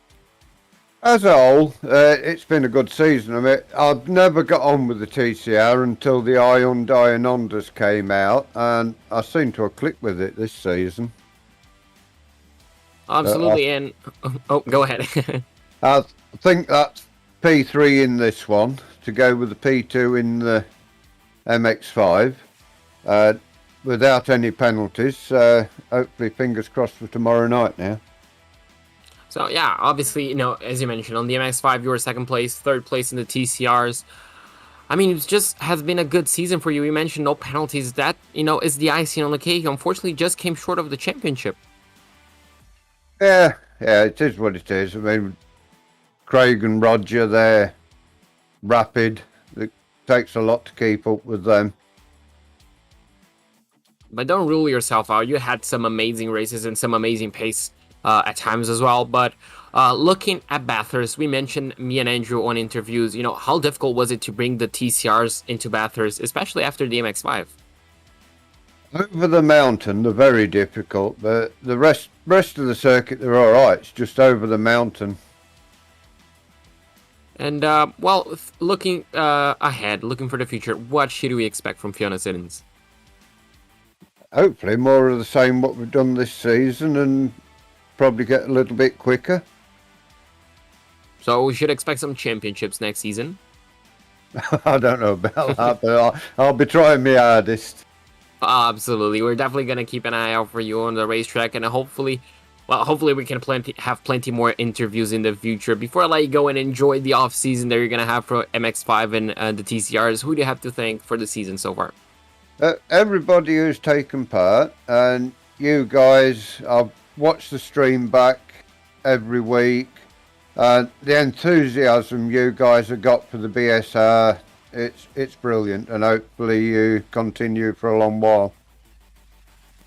Well, I guess we share the same feeling, but it has been a fun journey, Fiona. Hopefully we can talk to you plenty more times, and wishing you the best for the future. Thank you. Well, Andrew, that was Fiona Siddons. Second place in the Miatas on Tuesday, third place in the TCRs on Thursdays. I guess I can say it was a good, strong season. It really was. It was a good season for a lot of drivers, I think. For just about the entire season, or for the entire series, I think it's hard to find anybody who just had a completely abysmal season or anything like that. It was just certainly a lot of highs and lows for everybody, but a lot of highs, obviously, for a certain few. They get the championship, and properly well done. Now, the points are unofficial, but as they stand, your top three in the overall standings are still Rob Baker, Tom McMahon, and Adam Shepard, and in that order. And I do have to feel for Adam Shepard, who was wrongfully taken out of that last race. I'm sure penalties will come on whether the review is tomorrow or Saturday. Those will be dished out, but stewards will handle all of that. And season well done, certainly, for each of them. If you look at the win totals, Rob Baker put together 5 total wins in the season. That's tied with Shepard, and McMahon had an extra win with 6 wins, and obviously just had a lot of bad luck. So either one of those 3 drivers would have been plenty deserving, I think, of the championship, and it's very, very hard, I think, to argue that point. Certainly, Shane Piggott comes home with a Pro-Am championship. Really good stuff from Shane this season. Really, I think, a sleeper. I think Michael Seal, Nathan Davies opened the season much better, but Shane just turned up the wick as the season went on, and if you look to amateur, we've already talked about it. Craig Schill, just a really good season of racing, kept himself consistent, kept himself in it, and comes home with the title. And how many times have we mentioned, Andrew, that consistency is the key on the championship? Many, in many different series. It seems like that's always the key. And it never changes. It's always exactly what you need. You don't need to be the fastest. Obviously, that's going to help, but, just being able to finish each and every single race, not getting penalties, not getting involved into incidents, it's just what's going to bring you the championship 9 times out of 10. So then a season of racing done in BSR as a whole, and that means they do not adorn this upcoming broadcast graphic for the first time since December. For the first time since Christmas.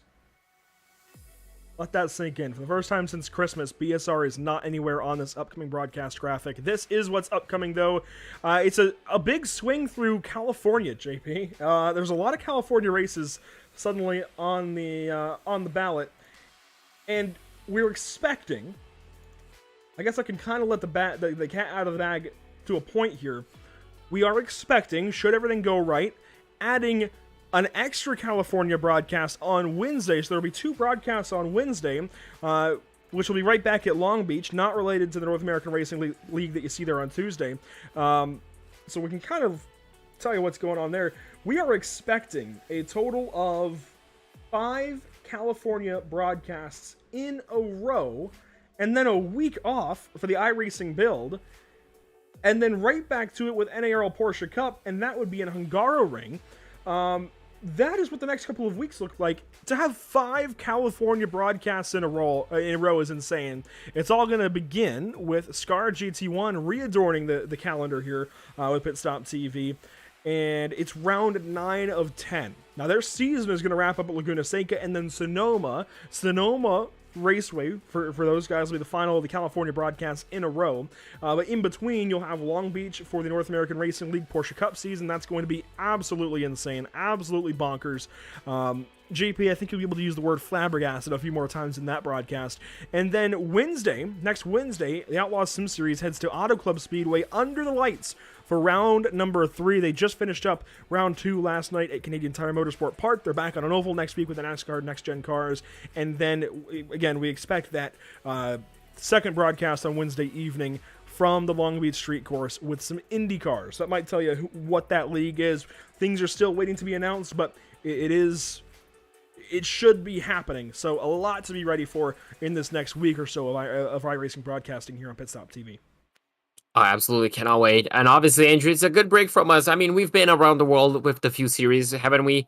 Traveling from one place in the world to others to have. So staying in California is definitely going to be welcome. But obviously, to fall. Just in the last week, let's see. Let's check the calendar. Let's go the last 2 weeks.